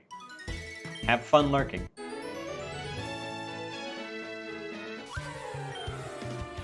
Back to bat. First battle. Let's have a battle. See how much stronger a Pokemon gets when it's fused.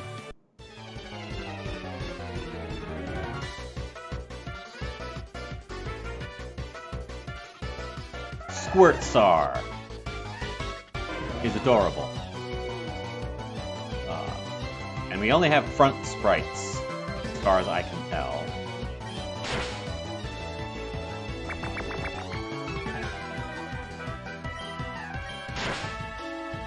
I think we still just...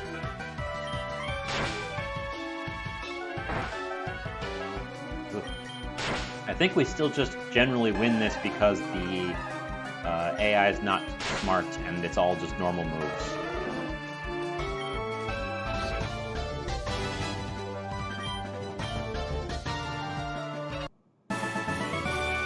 It's worth a lot of XP though.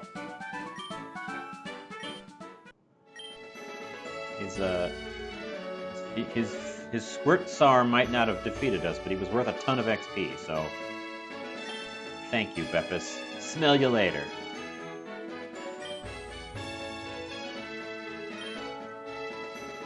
I need you to pick up Parcel at Viridian City's Pokemart. Weren't you literally doing that when we met you? I was just down the road, but I forgot to pick it up earlier. He was just there. Forgetful old man.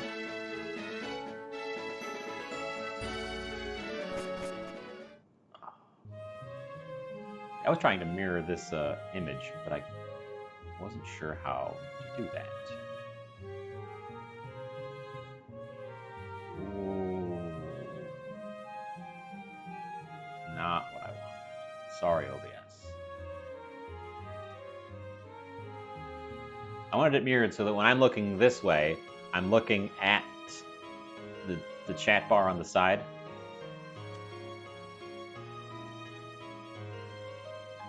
How do you do that?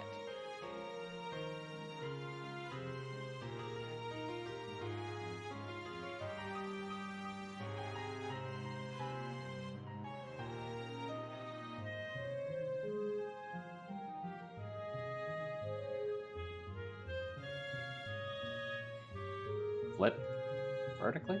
Nope, that's the wrong flip. That was the wrong flip.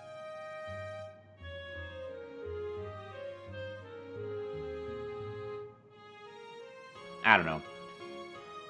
Probably doesn't matter. Let's get started on our Pokemon journey.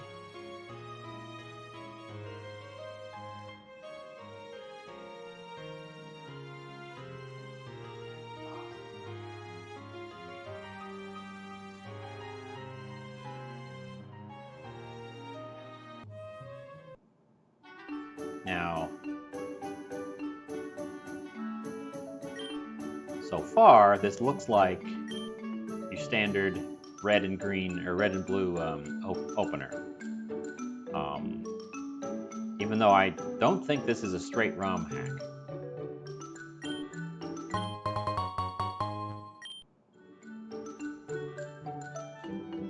I think this is heavily edited. We just got a potion. I didn't read any of that guy's dialogue. He doesn't matter.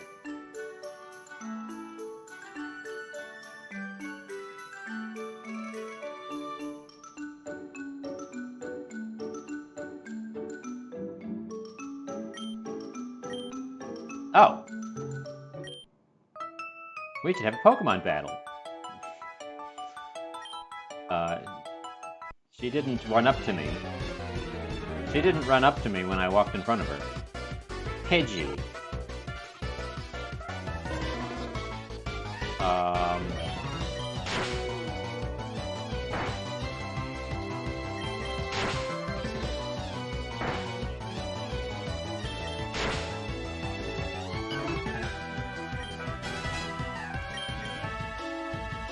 Oh, we learned Ember. And we defeated the last.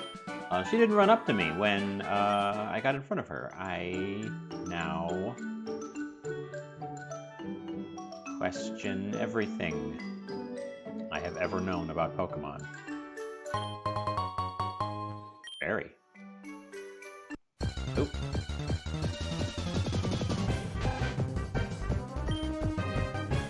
But we're still in the realm of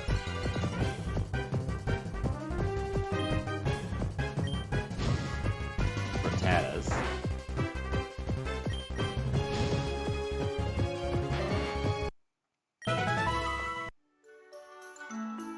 So far, this is just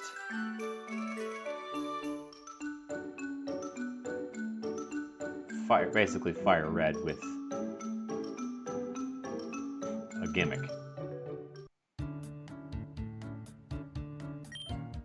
Using Pokemon is a lot of fun. Learn all sorts of things about it at the Pokemon Academy. That actually might be worthwhile this time around. And this is what Pokemon's. So, it's been a while since I played Fire Red. I feel like these aren't the Fire Red. Well, that's not the Spearow. Trade a Bellsprout for a Spearow. No. They don't have one. They don't have any Pokeballs. But I don't feel like that was the original sprite for the Poke Center.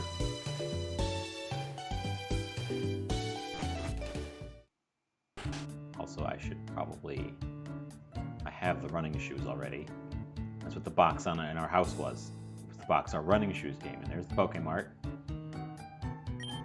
Pokemart. this is the academy. Oh, there's the old man.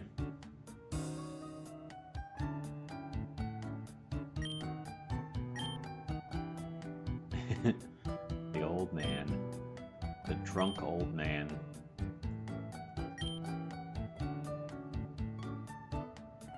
A staple of all Pokemon.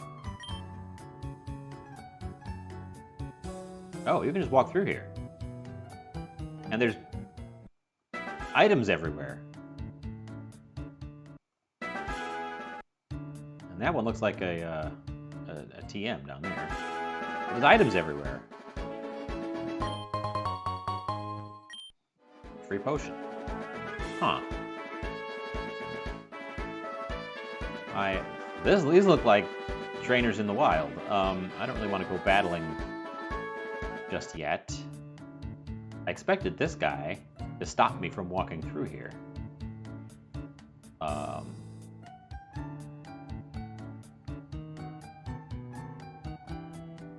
Oh, and there's the gym.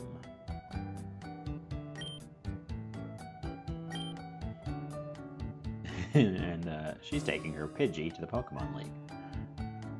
Okay, let's do the mission.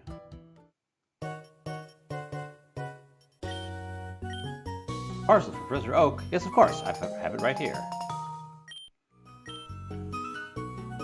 As part of a special promotion, we're giving away free DNA splicers with every parcel delivery. Here you go. Oh, I see what happened there. Cord from my... Okay. Cord from the headphones is scraping against the microphone. I probably was making the sound go wonky. So here you go. Obtained a DNA splicer. And this guy's walked... What the heck? This has definitely been modified because he just walked into the doorway where he could block you. Talking about buying stuff. Good. That's a thing that I have seen in RPG Maker games. The NPCs will walk directly into paths and make things impassable. I'm wondering if this wasn't built like a rebuild in RPG Maker.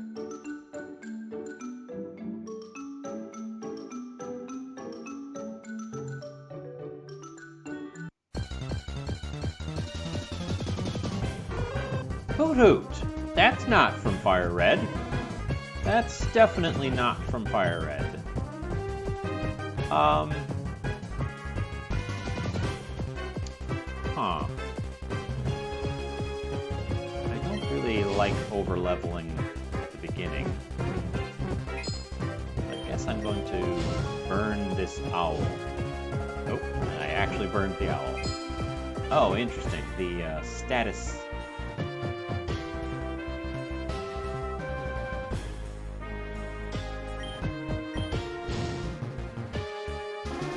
status thing is cut off. We're level 8. Also, there's a day-night cycle, because it's now night. And it doesn't appear to be tied to my system clock, because it was day when we started.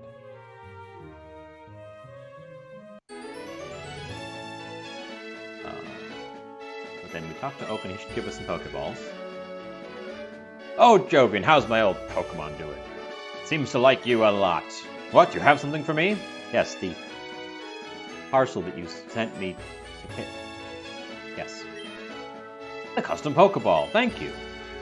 And some DNA splicers.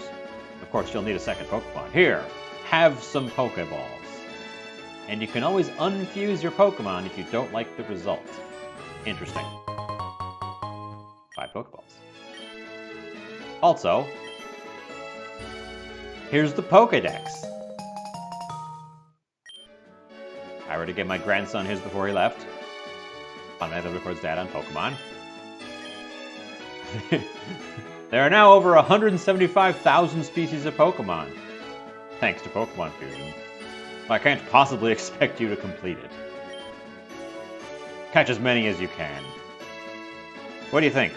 Should we get all 175,000 Pokemon?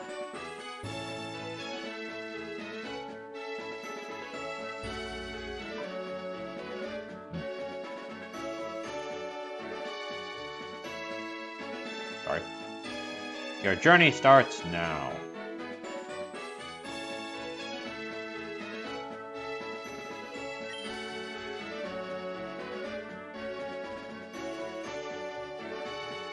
And remember to take bites of my sandwich when there's not dialogue happening.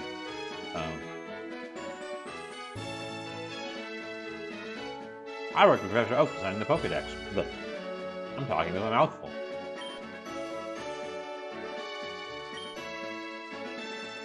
Take these, they'll come in handy for recording Pokemon in your Pokedex. 2 more Pokeballs. That's convenient. That's convenient.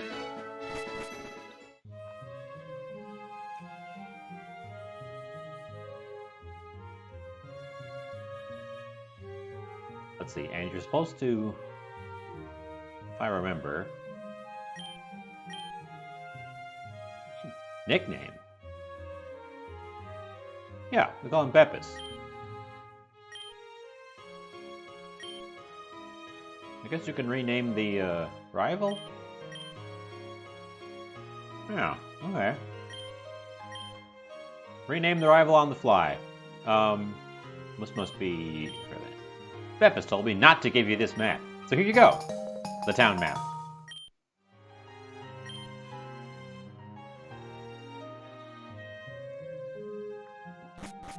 Which...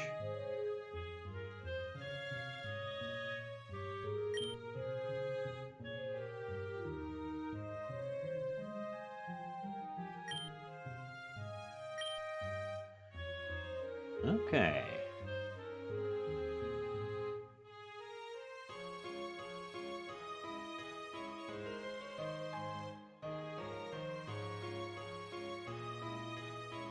Professor Elm in Newbark Town. Oh. Oh. Oh my. Oh my.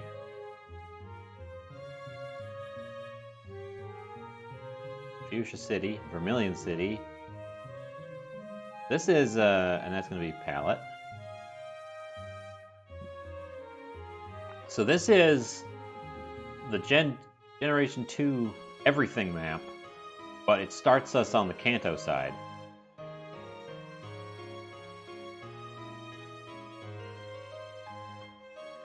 This is a heck of a map. This is a heck of an everything. Rename him every time we visit. We could do that.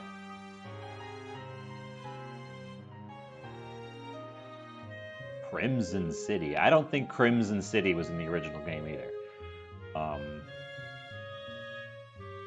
But maybe I'm misremembering. Dang. So yeah, there's a lot going on here.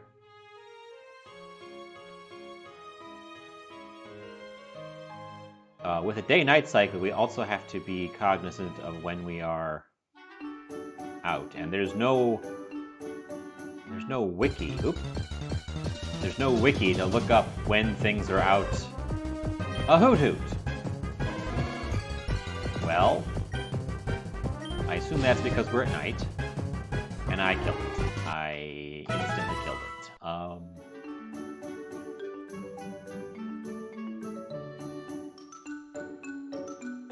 Someone probably has made a wiki of this by now, where you can look up all the stuff. Whoa! I'm sorry. Let's try not killing this one. Oh. Okay.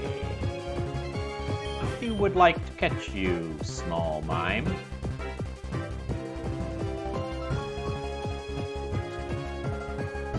Huh. Okay. captured a small mime.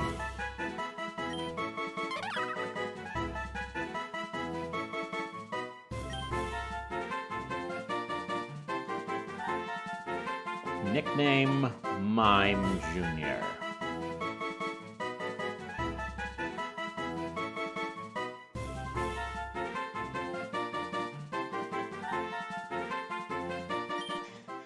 I did just name a female Mime Jr. Mr. Ketchum.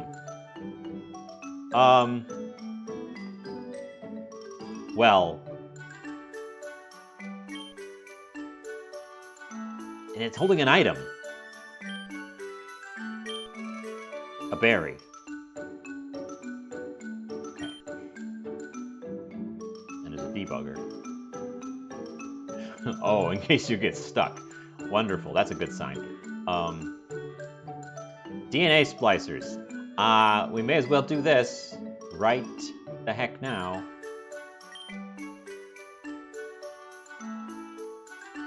Oh, and its fairy type is in here. Okay. Okay. Okay. You know what? I'm not going to do that. I mean, I'm probably going to end up doing that, but... Oh. We immediately get attacked again. This time by Hoodoo.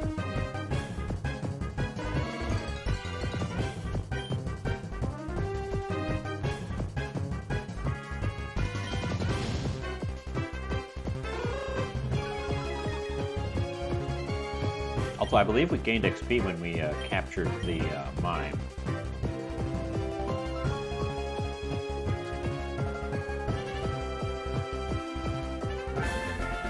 Hoodoo. Yeah, we do. Gain XP when you capture. So this is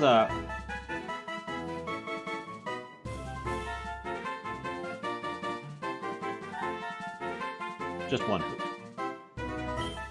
Just one hoot. 2 hoots is excessive. Nobody needs 2 hoots.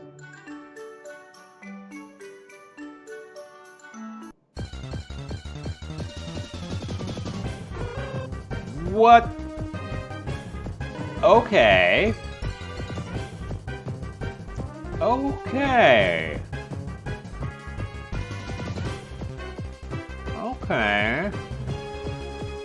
That's a thing. That right there. Do I want to catch it? I want to catch it. That right there is a thing.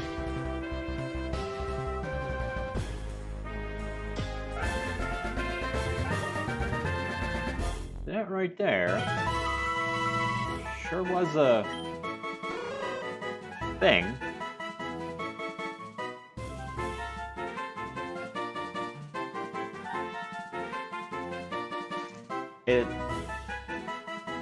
Sure, flying. I don't know if we should bother nicknaming this thing. Oh, look at that sprite.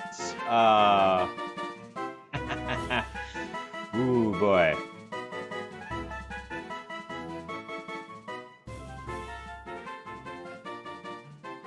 I don't know what to name this thing.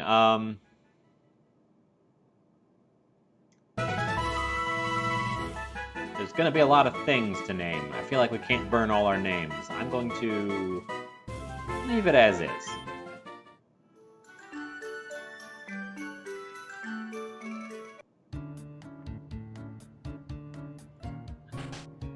I wasn't expecting to see those in the wild. That's concerning. That's a little concerning. I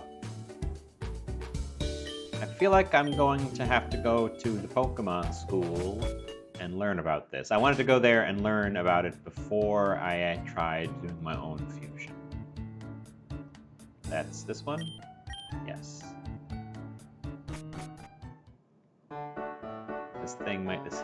This might actually be useful, unlike in a normal game.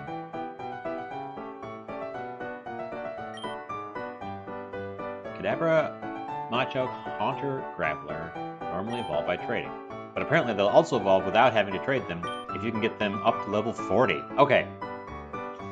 Okay. Since this is not you can't trade. Okay.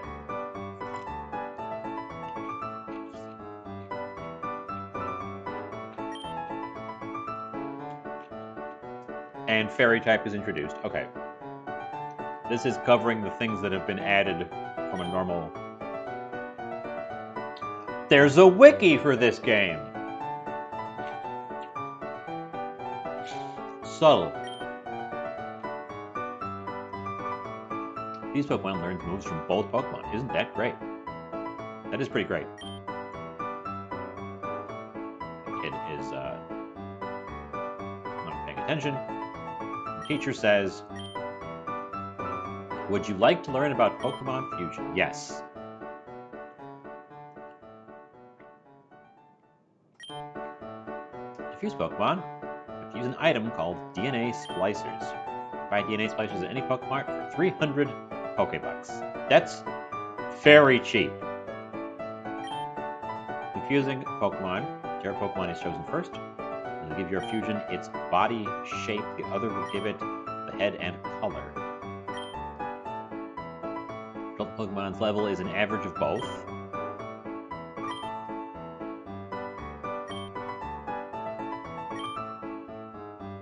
As a general rule, the types of fused Pokemon are determined by its head's first type and its body's second type if it's a dual type Pokemon. For example, fusion of Butterfree Bug Flying, Tentacool Water Poison, Bee Bug Poison.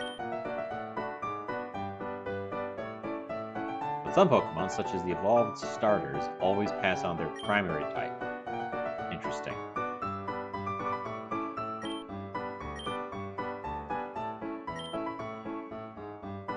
Both halves of fused Pokemon evolve independently from each other.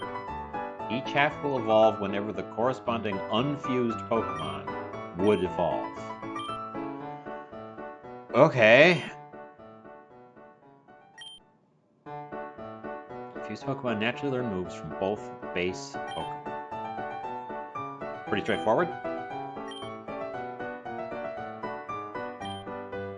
Stats of fused Pokemon are determined by a weighted average of the stats of both base Pokemon.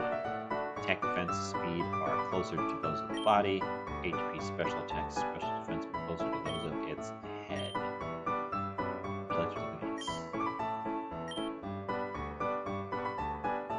Abilities.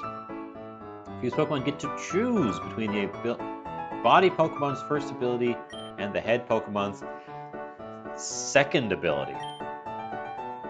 One it gets can be chosen after fusing the two Pokemon together. Okay. This is already complicated. Unfusing. If you use the DNA splicers on an already fused Pokemon, two Pokemon will unfuse. They revert to their original levels. Any experience they gained while they were fused is preserved.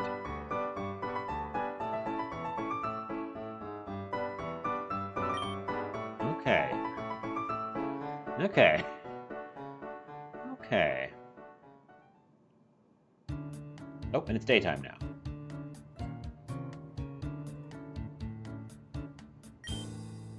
And she get Grandpa home. He's doing much better. He's not standing here waiting to give us a catching tutorial. He's over here. And he's hungover. I just said this. Coming up with nicknames is fun, but challenging.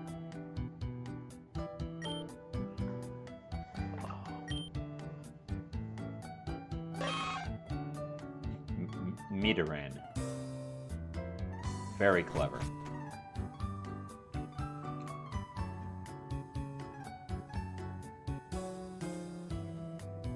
And this guy. Gym leader's out of town. Come back in a while. Of course, we know who that is. Okay, I have to go check out.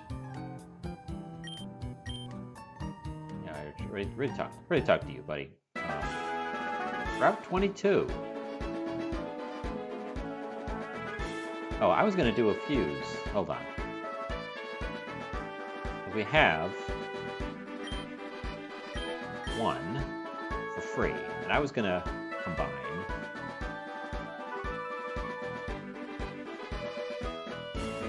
Wait. Wait. Wait.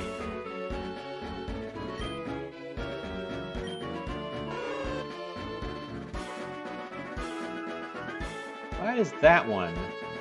Okay. See, he's just a hoot.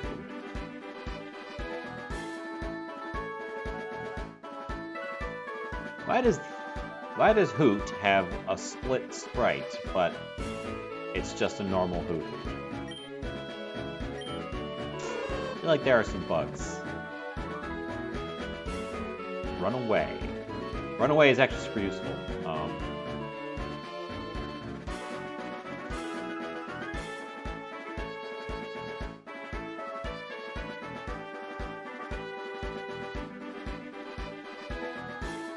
I might hang on to that combo right there.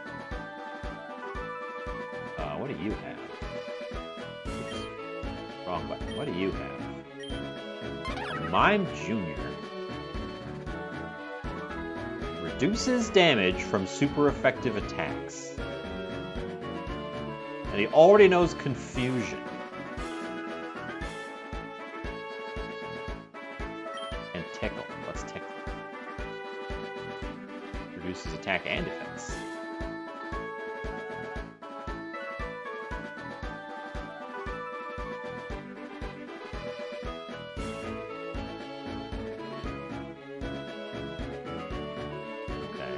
We ended up here with a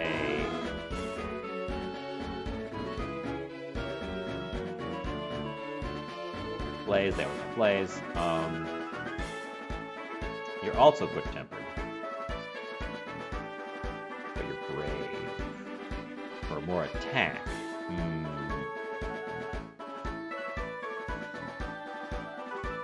Well, I'm gonna do it.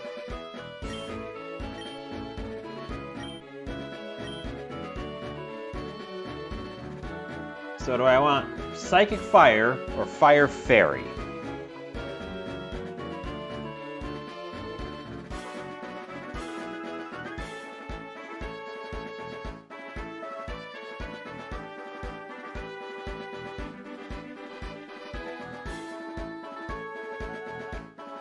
I want Psychic Fire.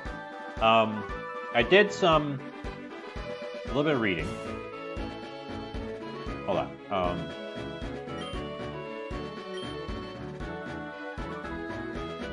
I did a little bit of reading. The silhouettes of the Pokemon here are green if they have a custom sprite, and they're white if they're just going to be a automatically generated one. So it lets you kind of avoid the really ugly ones and stick to the ones that have been done as custom sprites. But here's our first fusion. The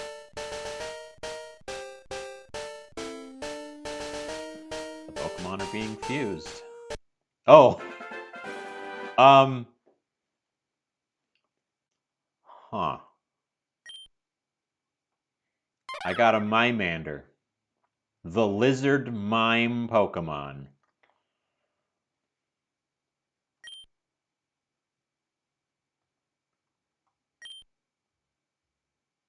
Oh, I didn't pick all those things. Oh, I hit enter for the first thing and it selected all of them.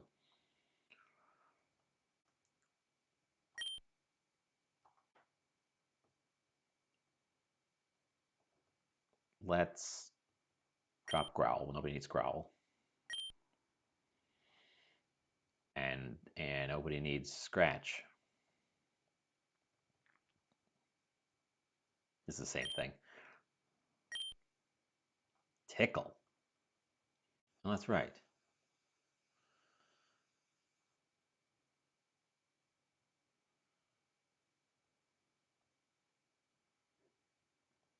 It's deadly silent. Where's the music? There's no music for this.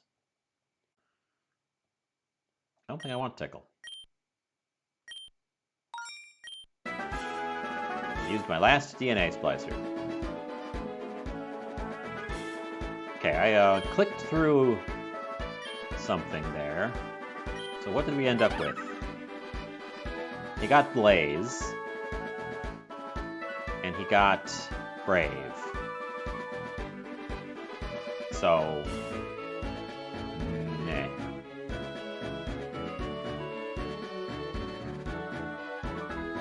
Okay. And we get in our first real battle. Oh! I clicked through that. Pokemon and fused them together using DNA splicers. Challenged by youngster Pat with a Spear G.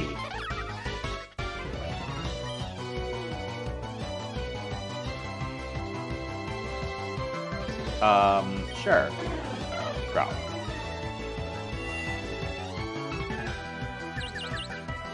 Oh, damn. Confused, hurt itself in confusion.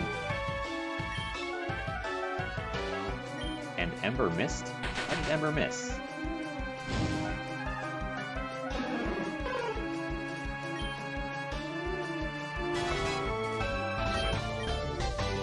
Okay. A lot of XP from these fusions. Okay, rematches. Or trade Pokemon. Others will give you freebies, like a Pokeball. Okay.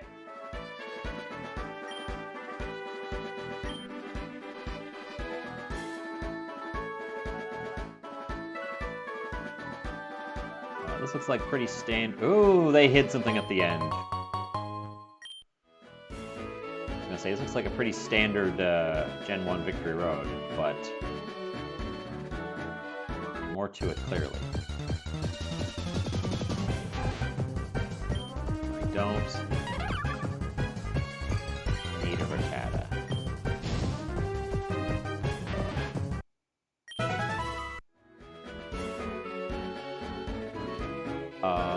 We should probably train up this thing.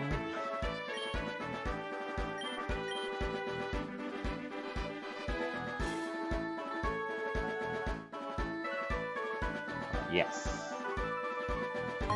Items, a potion.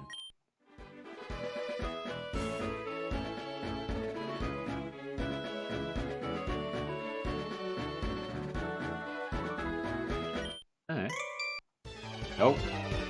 Hey, you going to the Pokemon League? Fight. Standard Pidgey. Oh, that was the one. Hypnosis.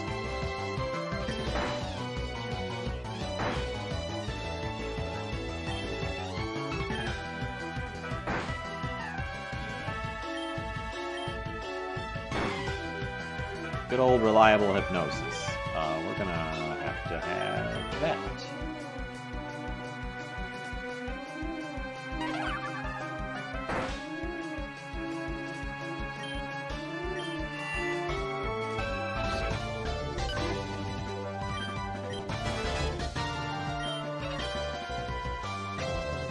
Meditate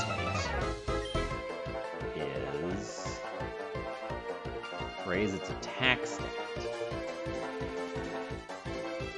I don't remember the movesets for. I'm gonna say no.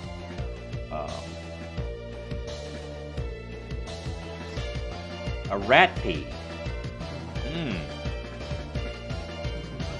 Rat pea. Let's see what this thing does.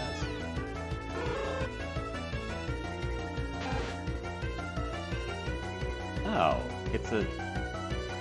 Okay. I suppose that makes sense from the name. It's a rat caterpie. Which...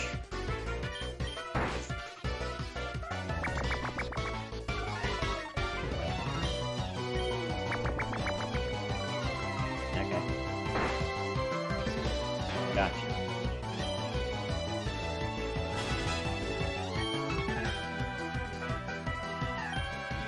Yes.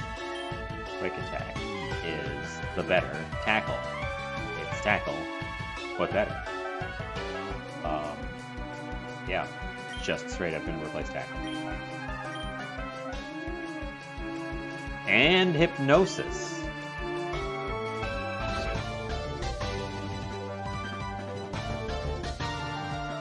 And hypnosis. I'll get rid of the growl.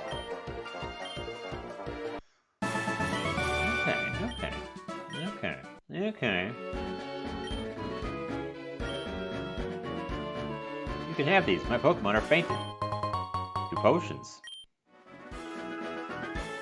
Okay, talk to... So, note. Okay.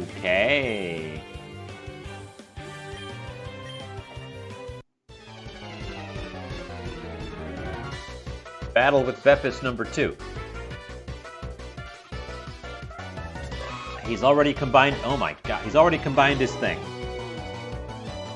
I left my Hoot Hoot in the front, and it's unhealed. I guess it's going to be a sacrifice. Or maybe it's just going to hypnotize the thing and we'll kill it.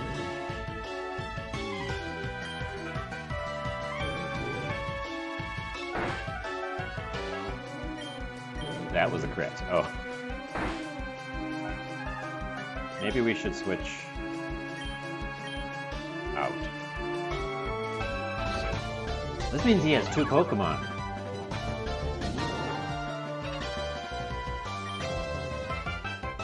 That thing is probably poison. So, yeah.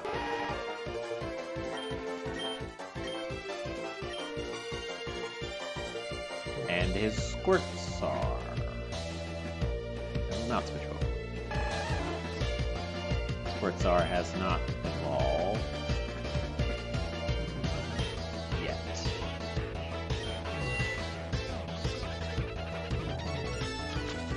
Leech? Ugh. Yes. It's named Nidoge. Nidogi? Kill it, kill it, kill it. Oh.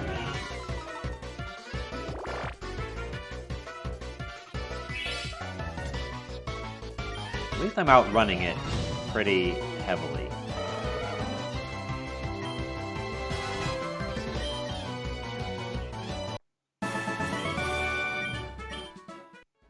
When does Mime Jr. evolve? I don't even know when a Mime Jr. evolves. Oops, I clicked through that. Those 3 small Pokemon won't stand a chance against the Elite 4. Better train them up if you want to get some badges. Figure out how to get past them. Standard thing. Maybe I'll use DNA splicers to combine my Pokemon and make them stronger. Here, you can have one.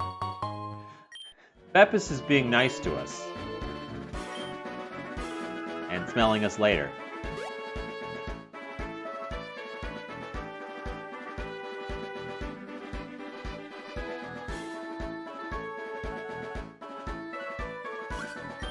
Oh. It's Brock. My name is Brock. I'm the official gym leader of Pewter City, not too far from here. Were you going to the Pokemon League? I see you're a new trainer. Let me explain. Only the strongest trainers get in here. You scrub. A trainer can only be allowed inside if they've proven their worth by defeating 8 gym leaders of Kanto. So not Johto, which is also in this game. I'm one of those gym leaders. And I'll be your first challenge. Right here, right now. Throw down, battle. Brock should just attack us right now. You can find me in Pewter City on the other end of Viridian Forest. Challenge me for a boulder badge. See you there. I wonder if we have to come here. I can't even walk through this door. Nope. Okay, I can kind of walk through this door. Who are you? Need to get more badges. There is a Charizard statue. I don't remember that. There's also a computer here. Oh. That's convenient. There's a PC right at the beginning of Victory Road. That's convenient. Welcome to the Pokemon League. Only 8 Badgers are allowed further. Okay. That's clearly been redesigned.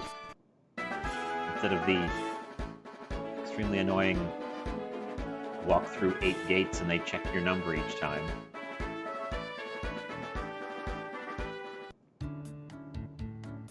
Okay, okay.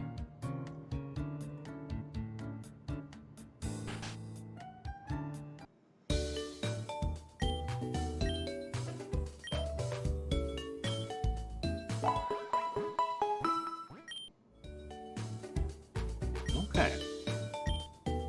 Okay.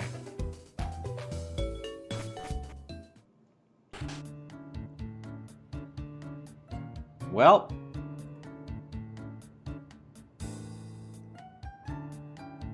how much money do we have? I feel like we should pick up a couple. Oh, there's 2 people in here now. What are you? How may I? Ground Gem, Bug Gem, and the Heal Ball. And I have $3,000. Pokebucks. Okay.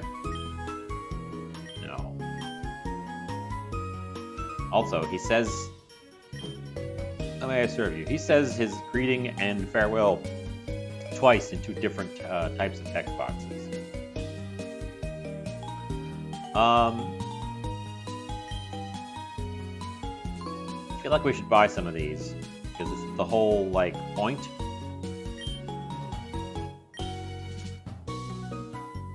And some more Pokeballs, because that's the other whole point.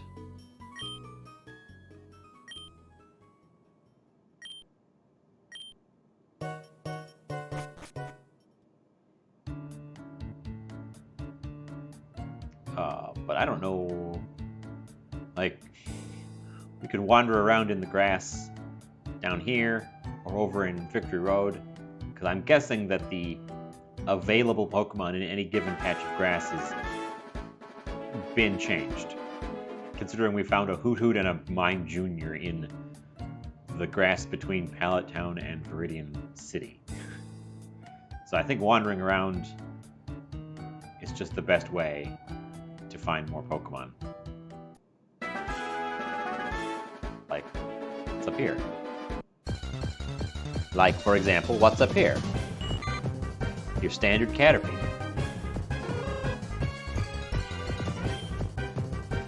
Attack. Do I want a Caterpie? I don't think I want a Caterpie.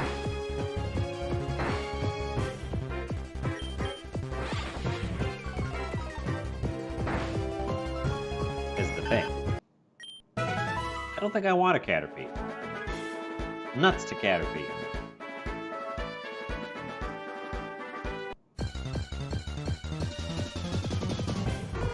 I've already got you. I've got 2 of you. I've got 1.5 of you.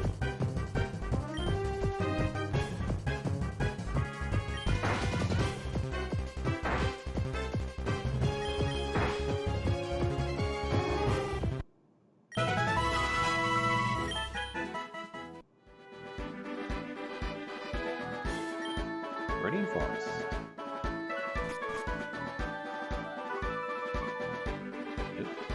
Talk to everybody. Bug-type Pokemon are my passion. My favorite Bug-type move is Fury Cutter. Do you know Fury Cutter? It's not a good move. I don't want it.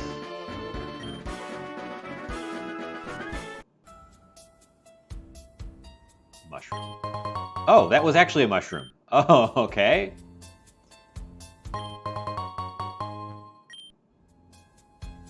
Huh. That was actually 2 mushrooms. That's a new one. That one's a Pokemon. Oh. Oh. That's clever. I like that. That's clever.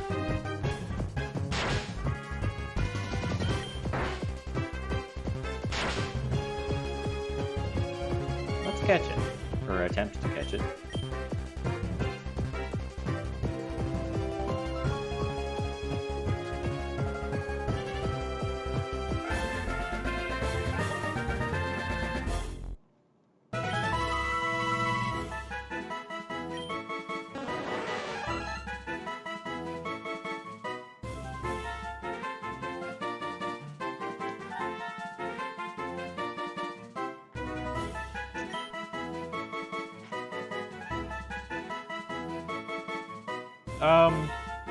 No. Because I'm going to fuse it.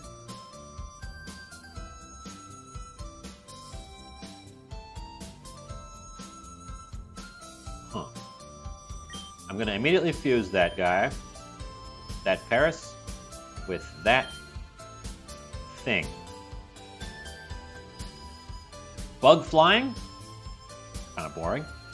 Flying grass.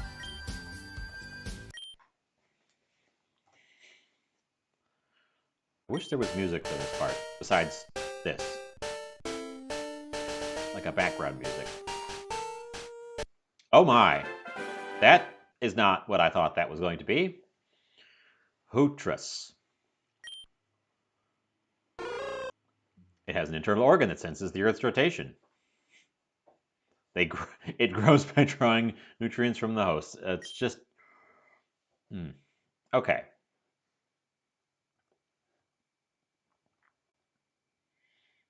So this is what I skipped through last time, is you can select the ability. I would like...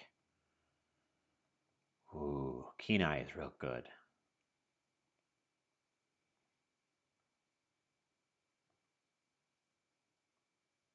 And we want Naughty. Keen Eye is real good.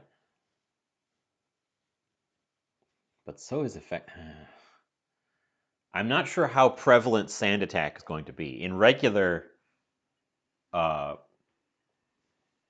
Red, there's so many sand attackers in the early game that Keen Eye becomes super useful.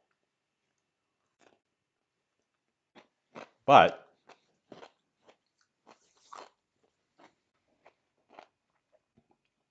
a big part of that is because there's so many Pidgeys.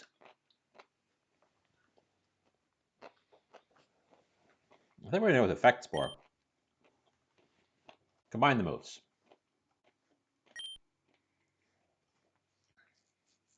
Hypnosis. We do not need Growl.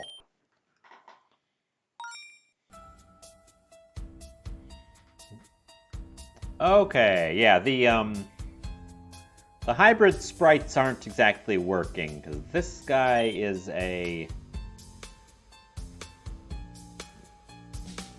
Okay. Because Hoot is our Hoot Paris, and Hootada, which I should have renamed this guy. I didn't know we were going to do this.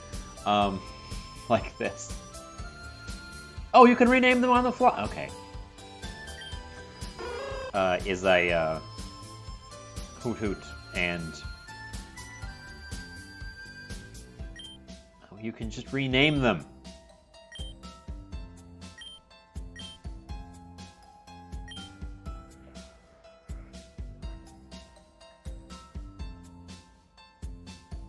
Ratoot. You can just rename them on the fly. That's such a nice feature.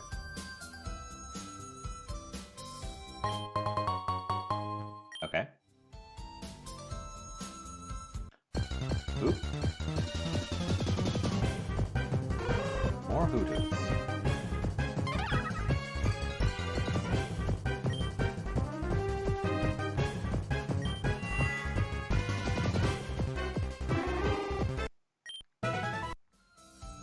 Check out this spider web. Inspected the web. A Pokemon jumped out. Okay. A Spinnerack jumped out. Set it on fire. Turns out, setting a spider on fire kills the spider. Smoke screen. Yeah.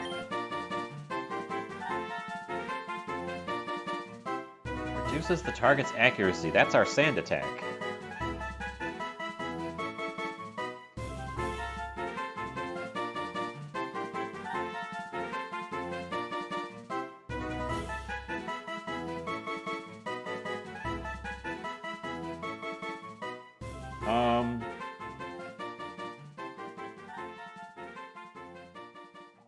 We're gonna lose Pound, because I think we're making a special attacker here.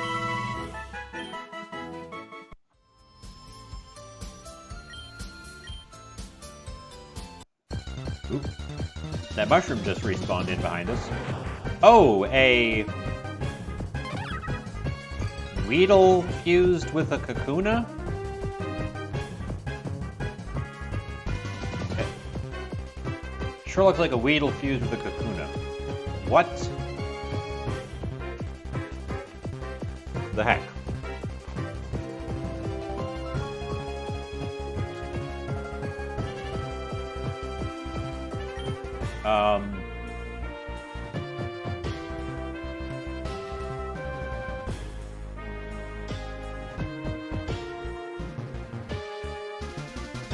Hold on. Let's try to not kill this one.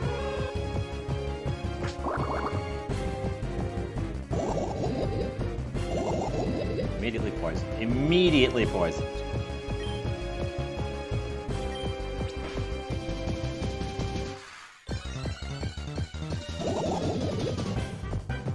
Poison has a sound that I'm not a huge fan of.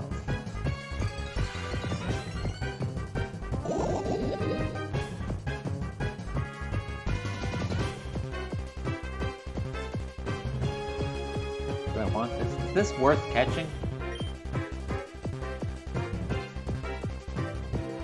Oh. I have...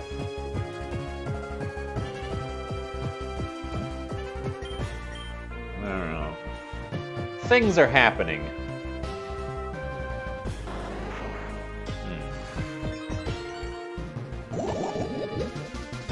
I think Red Toot is going to go down here.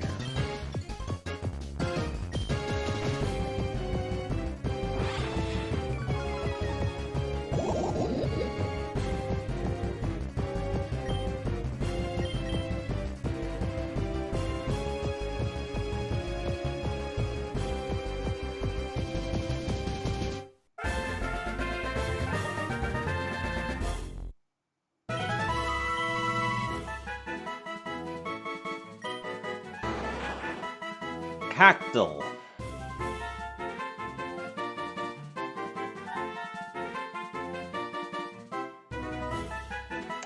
Yeah. No.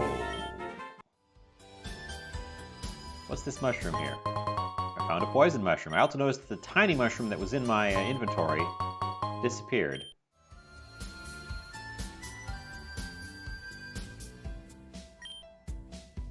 And also, this one respawned.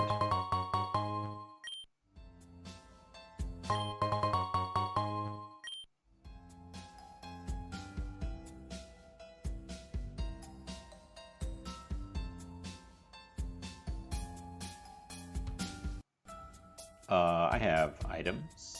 I never use the potions. But let's use the potions. They gave me so many of them this time. Oh, that guy fainted. In that case, I'm gonna go back to the Poke Center.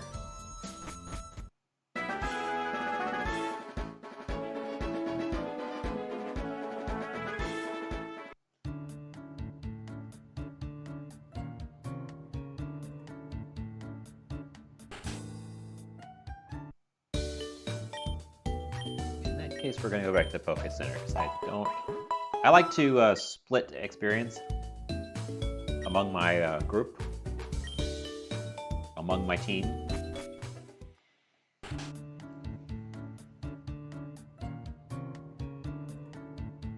And also, that's the runaway guy, and I feel like having runaway available in the forest is a good idea.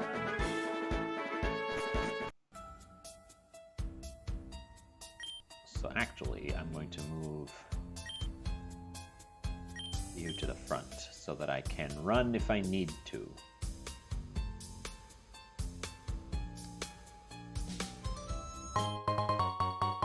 Free Pokeball. A gem. Oh, and this is a trainer battle, so... Or I assume this is a trainer battle.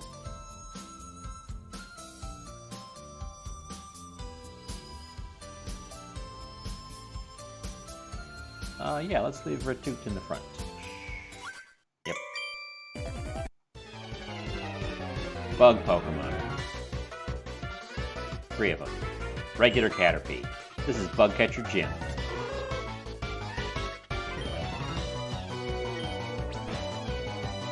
Level 7s. Oh, I just noticed that.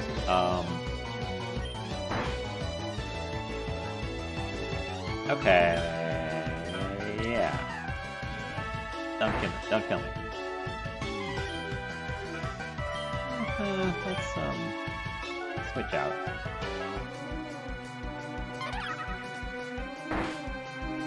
Yeah, we're gonna set you on fire.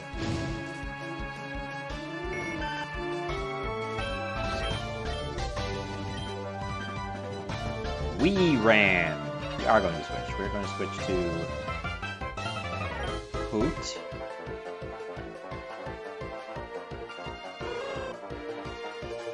That was not what I was expecting when I picked those 2 pair. Whoa, it's a oh. Oh.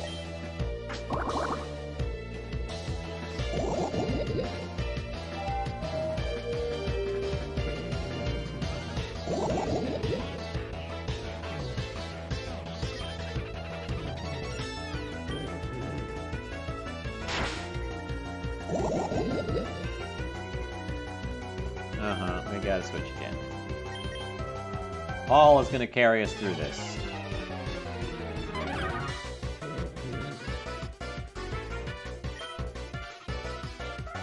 So you are definitely bug poison.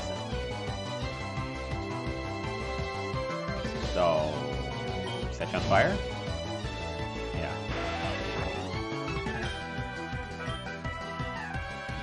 Regular Caterpie.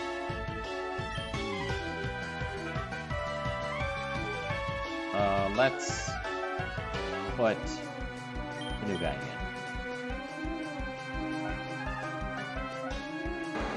I want to see what happens when we get to the level where this would evolve. If we got a double Kakuna. I just monkey brain clicked through. We don't have a lot of moves here.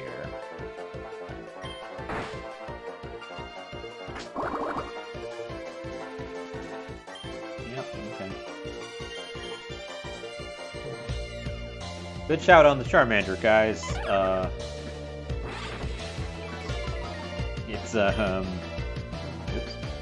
It's carrying us. Ember is carrying us through Viridian Forest so far.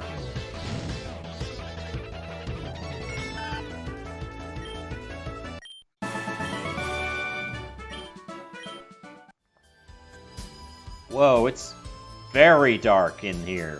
What the heck happened?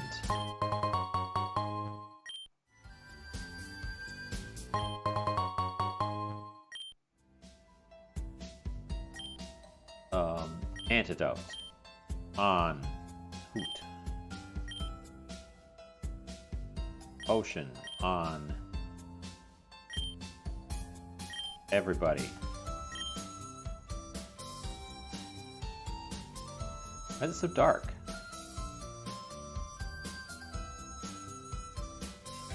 Interesting. Can't get through that way. Oop. Another Paris.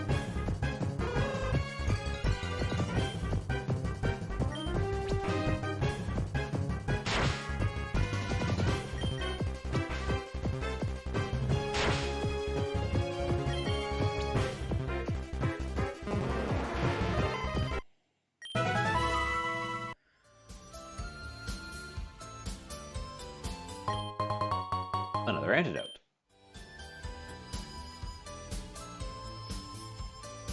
Oh, and that's how we get around behind you.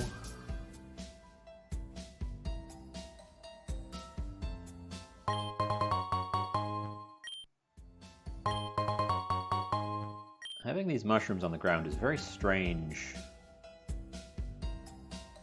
to me.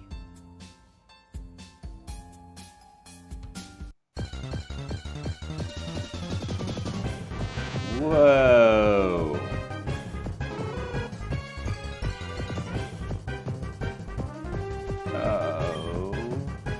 Okay.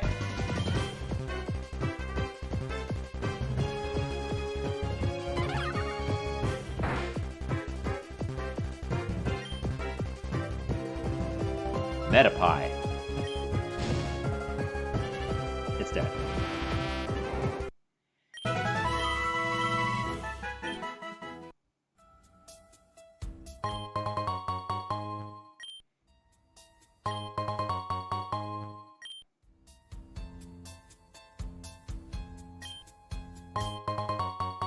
Berry in the web. And a bug in the web.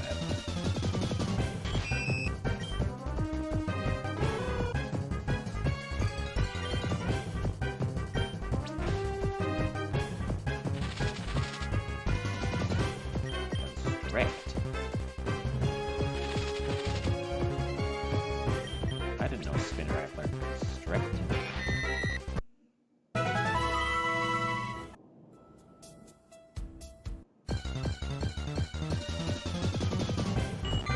Standard Caterpie. I've never been a fan of the Caterpie line, honestly.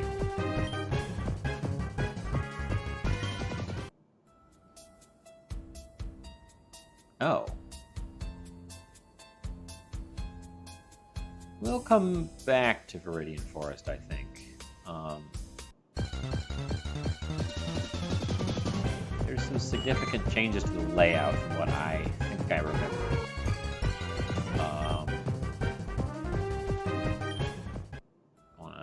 Yeah, trigger you.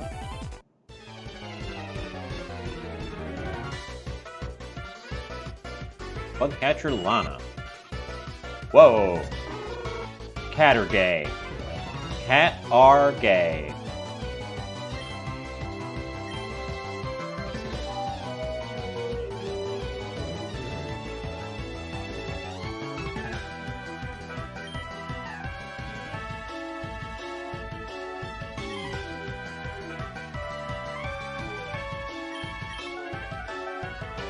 This thing's gonna know Peck. Or Gust. It learns Gust, right? Not that.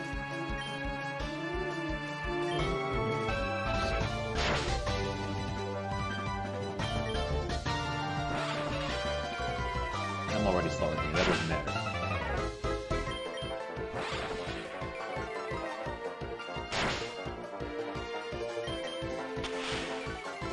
And that's why Keen Eye would have been good. This thing doesn't have any attacking moves. Perfect.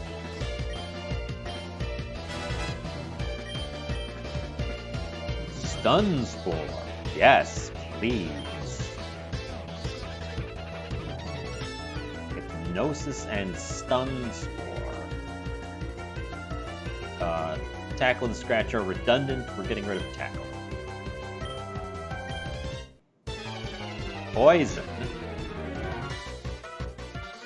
Poison. If I keep one status thing, it's going to be Sleep.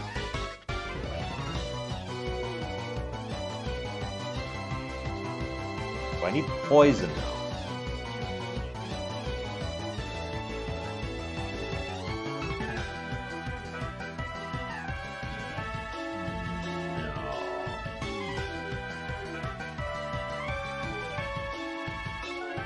Give up on Poison Powder.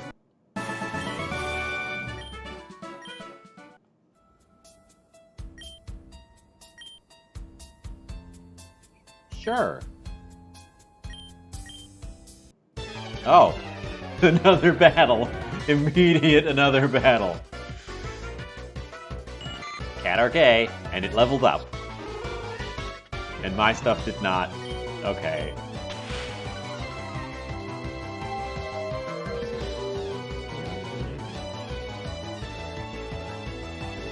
Okay. I'm gonna go ahead and set it on fire this time.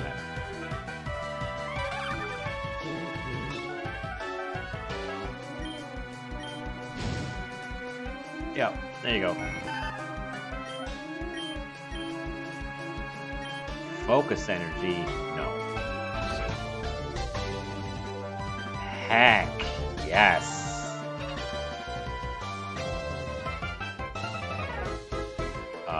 Which we will drop tail whip for happily.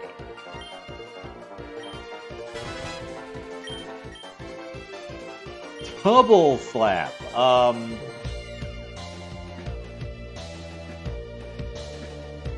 Yes. Double slap. No.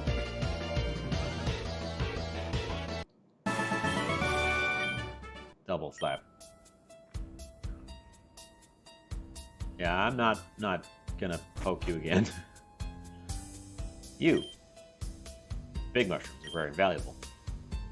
They look the same as poison mushrooms. Poison mushrooms. Oh, work as a healing item. What you? Okay, but they poison. Okay, I get it. I understand. And the city should be right here. Yes, with a Poke Center. Before I stick my nose in anymore. A Tyro.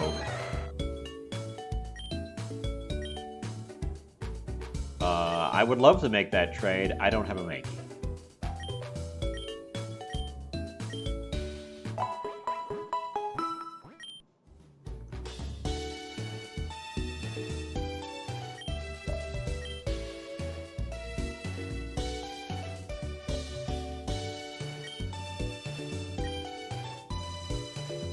Oh.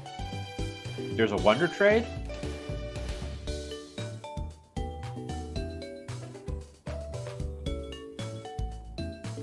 How is there a Wonder Trade? It must just be random, right? It has to just be random, right?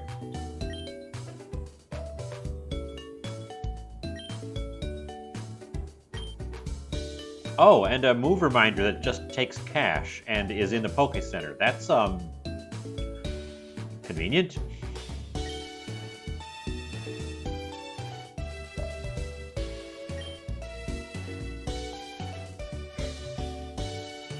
The update. Fixed game. Never mind, update man. I feel like you're there for when I update the game version. Ah. Wonder trades have to just be random, right? There's no online community for this. This isn't an online game.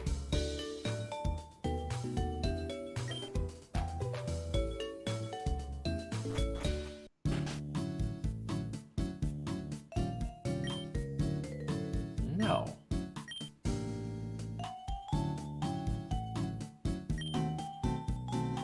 Awesome. I was gonna check out this patch. Oh, no.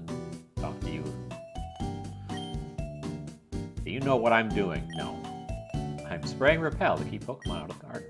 Here, have a Repel. Thank you.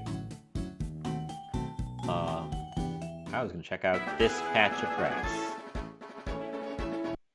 See if there's anything different. Rattatas. That's not different.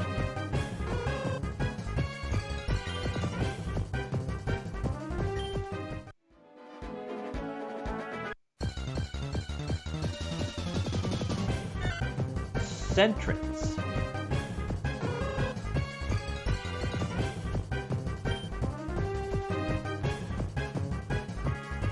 Do I want a Centret?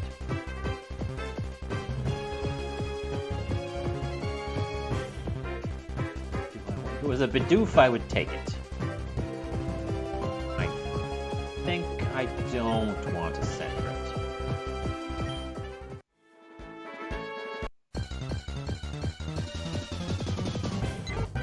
Do I want a Pidgey fused with a Rattata, but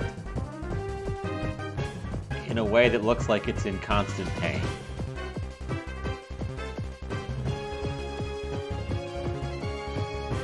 That's horrifying.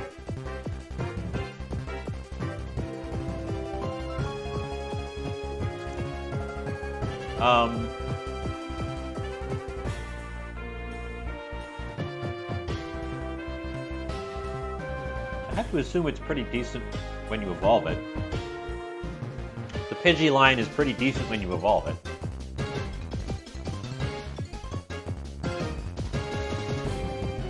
So...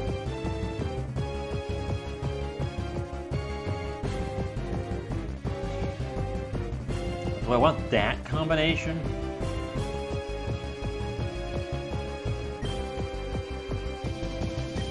I guess I'm gonna punch it.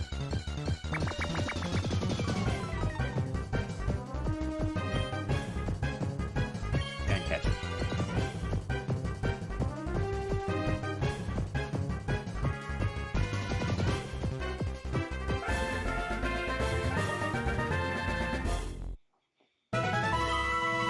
Okay. What do we got? Flying normal.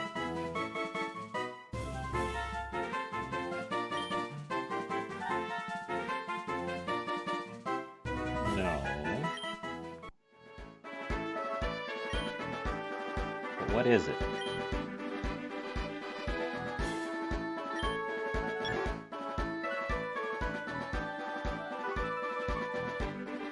Also has Runaway.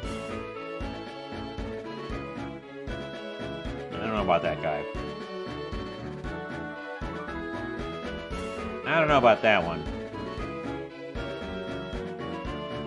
He might end up living in the box. Oop. Standard Rattata. So somebody must... either trainers are fusing these things and dumping them into the wild, or somebody's like spilling the fusers into patches of grass. I would talk to you. What's this house?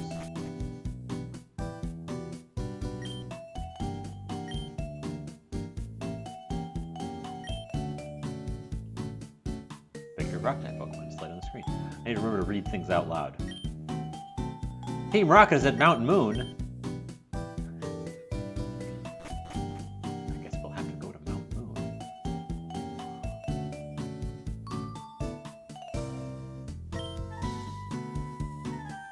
A hotel. Always stop by the hotel when you get to a new city. They're always full of people seeking to help from traveling Pokemon trainers. A hotel.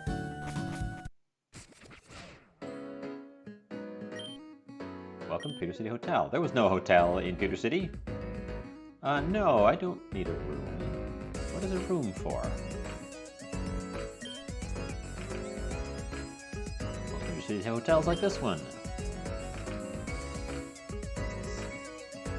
To pass time. Oh.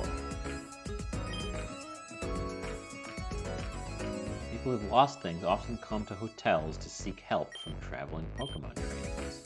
They always hang out on the top floor of the hotels. They give you rewards for helping them, so don't miss out. Interesting, there's a quest system.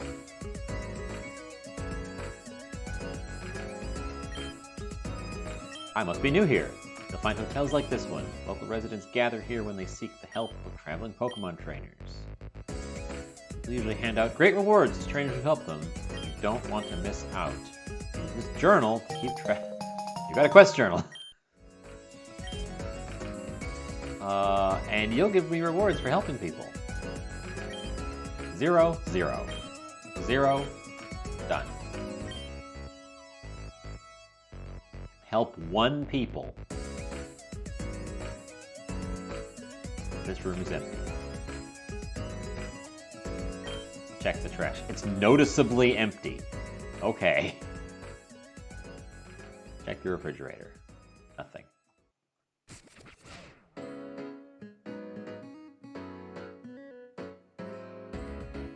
This room has 3 people standing in it. You Pokemon trainer. I want to make some mushroom stew. Would you mind helping me find mushrooms? Yeah, sure. I need 3 tiny mushrooms. Okay. Lady in Peter City wants 3 tiny mushrooms. Yeah. I already had those. I got a balm mushroom. Oh, okay.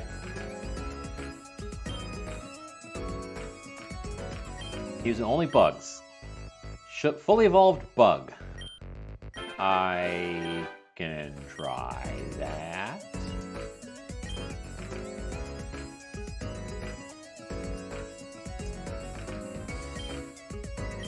I lost my revive while sitting on a bench earlier, and I'm worried. Can you find the revive? I'll help you find your revive.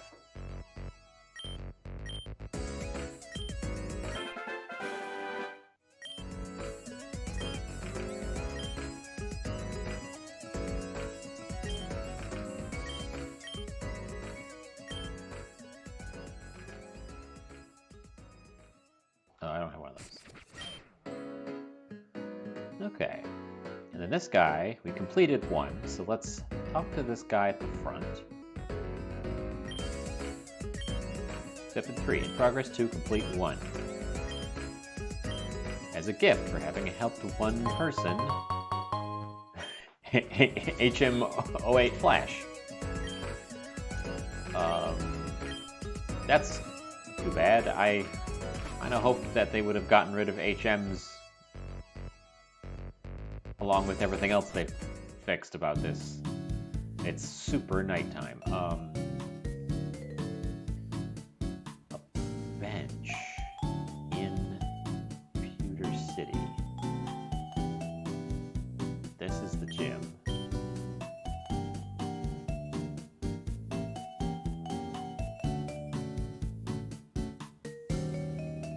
There's a bench.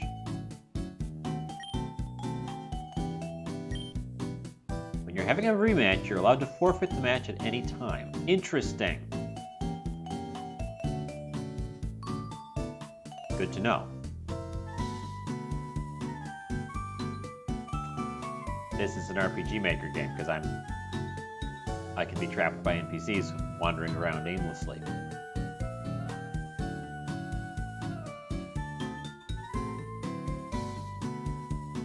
Which is a standard feature of RPG Maker games. If you're not aware.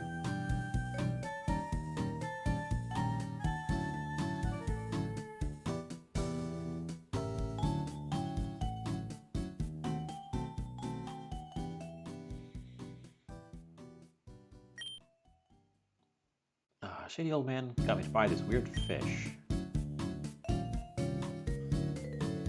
Was it this one?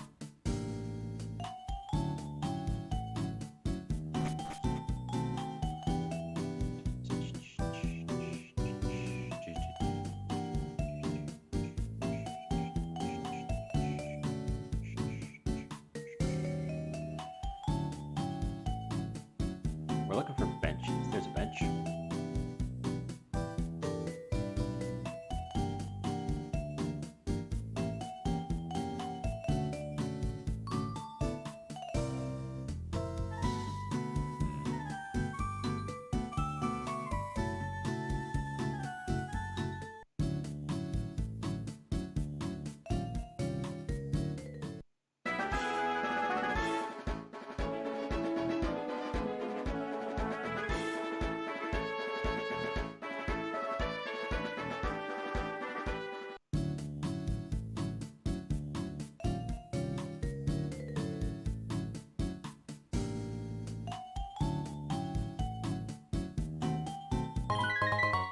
I obtained the revive.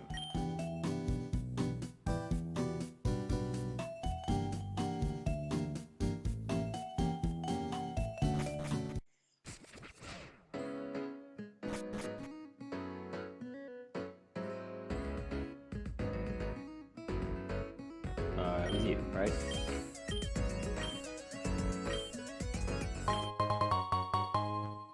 A TM. Nice.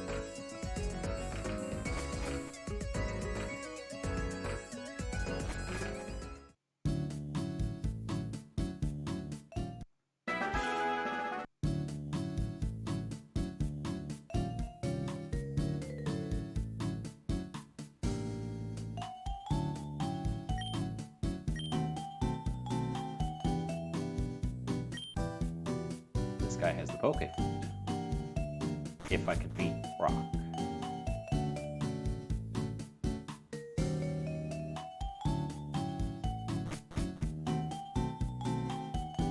And this is the fossil thing.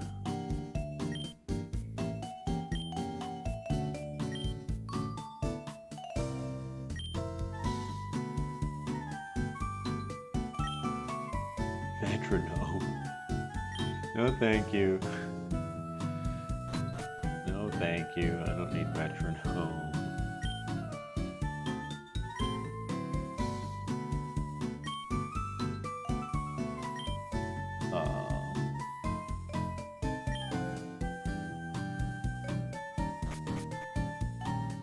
Whoa. Whoa.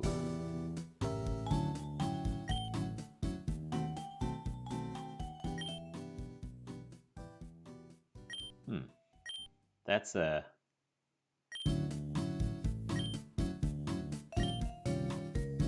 That sure is an explanation.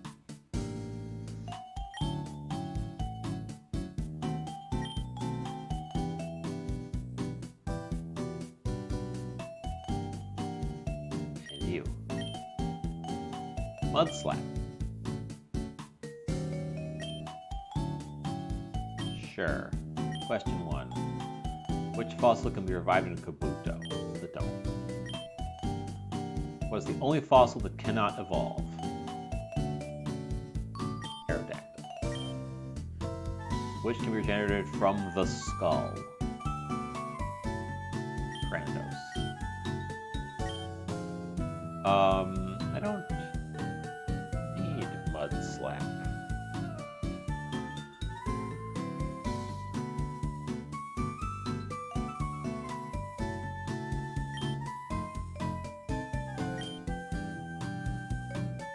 But that's an interesting solution for having an answer for Brock.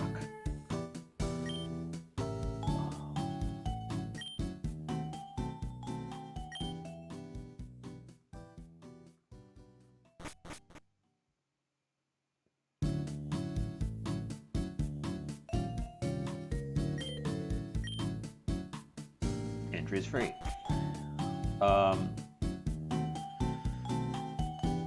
Let's check my Pokemon.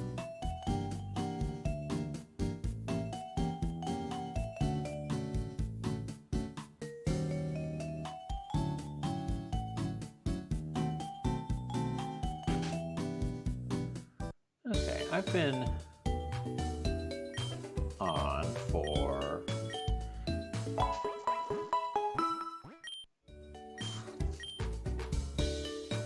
been over here for a good couple hours longer than I normally am. I'm going to... Oh, that was a good test run.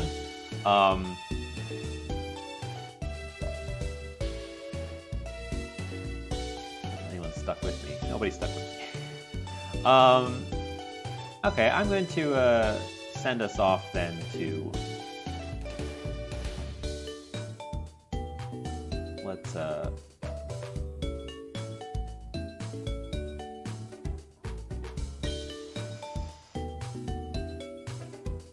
Let's save up and quit to the title. Oh, and there's a save to exit. And there's the intro, but I'm going to go ahead and pop that and pop that and okay, well, I had fun with that. I know it's not my normal content, but I had fun with that. Try that again sometime. Maybe a different time of day. instead of in conjunction with an existing show. I'm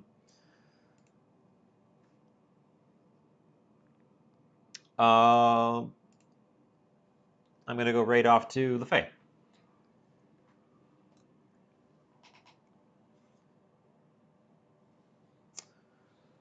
Well, thanks for hanging out. For everyone who hung out, I had a fun time with Pokemon, and I thought the transition wasn't very smooth because I had to move this screen in here. What I need is a new second screen. Um, but yeah, okay. Well, I got a game. I got a game working. More importantly, that was a test to see if I could how that worked. I think I need a better microphone. Anyways, I will see you guys next time. Bye.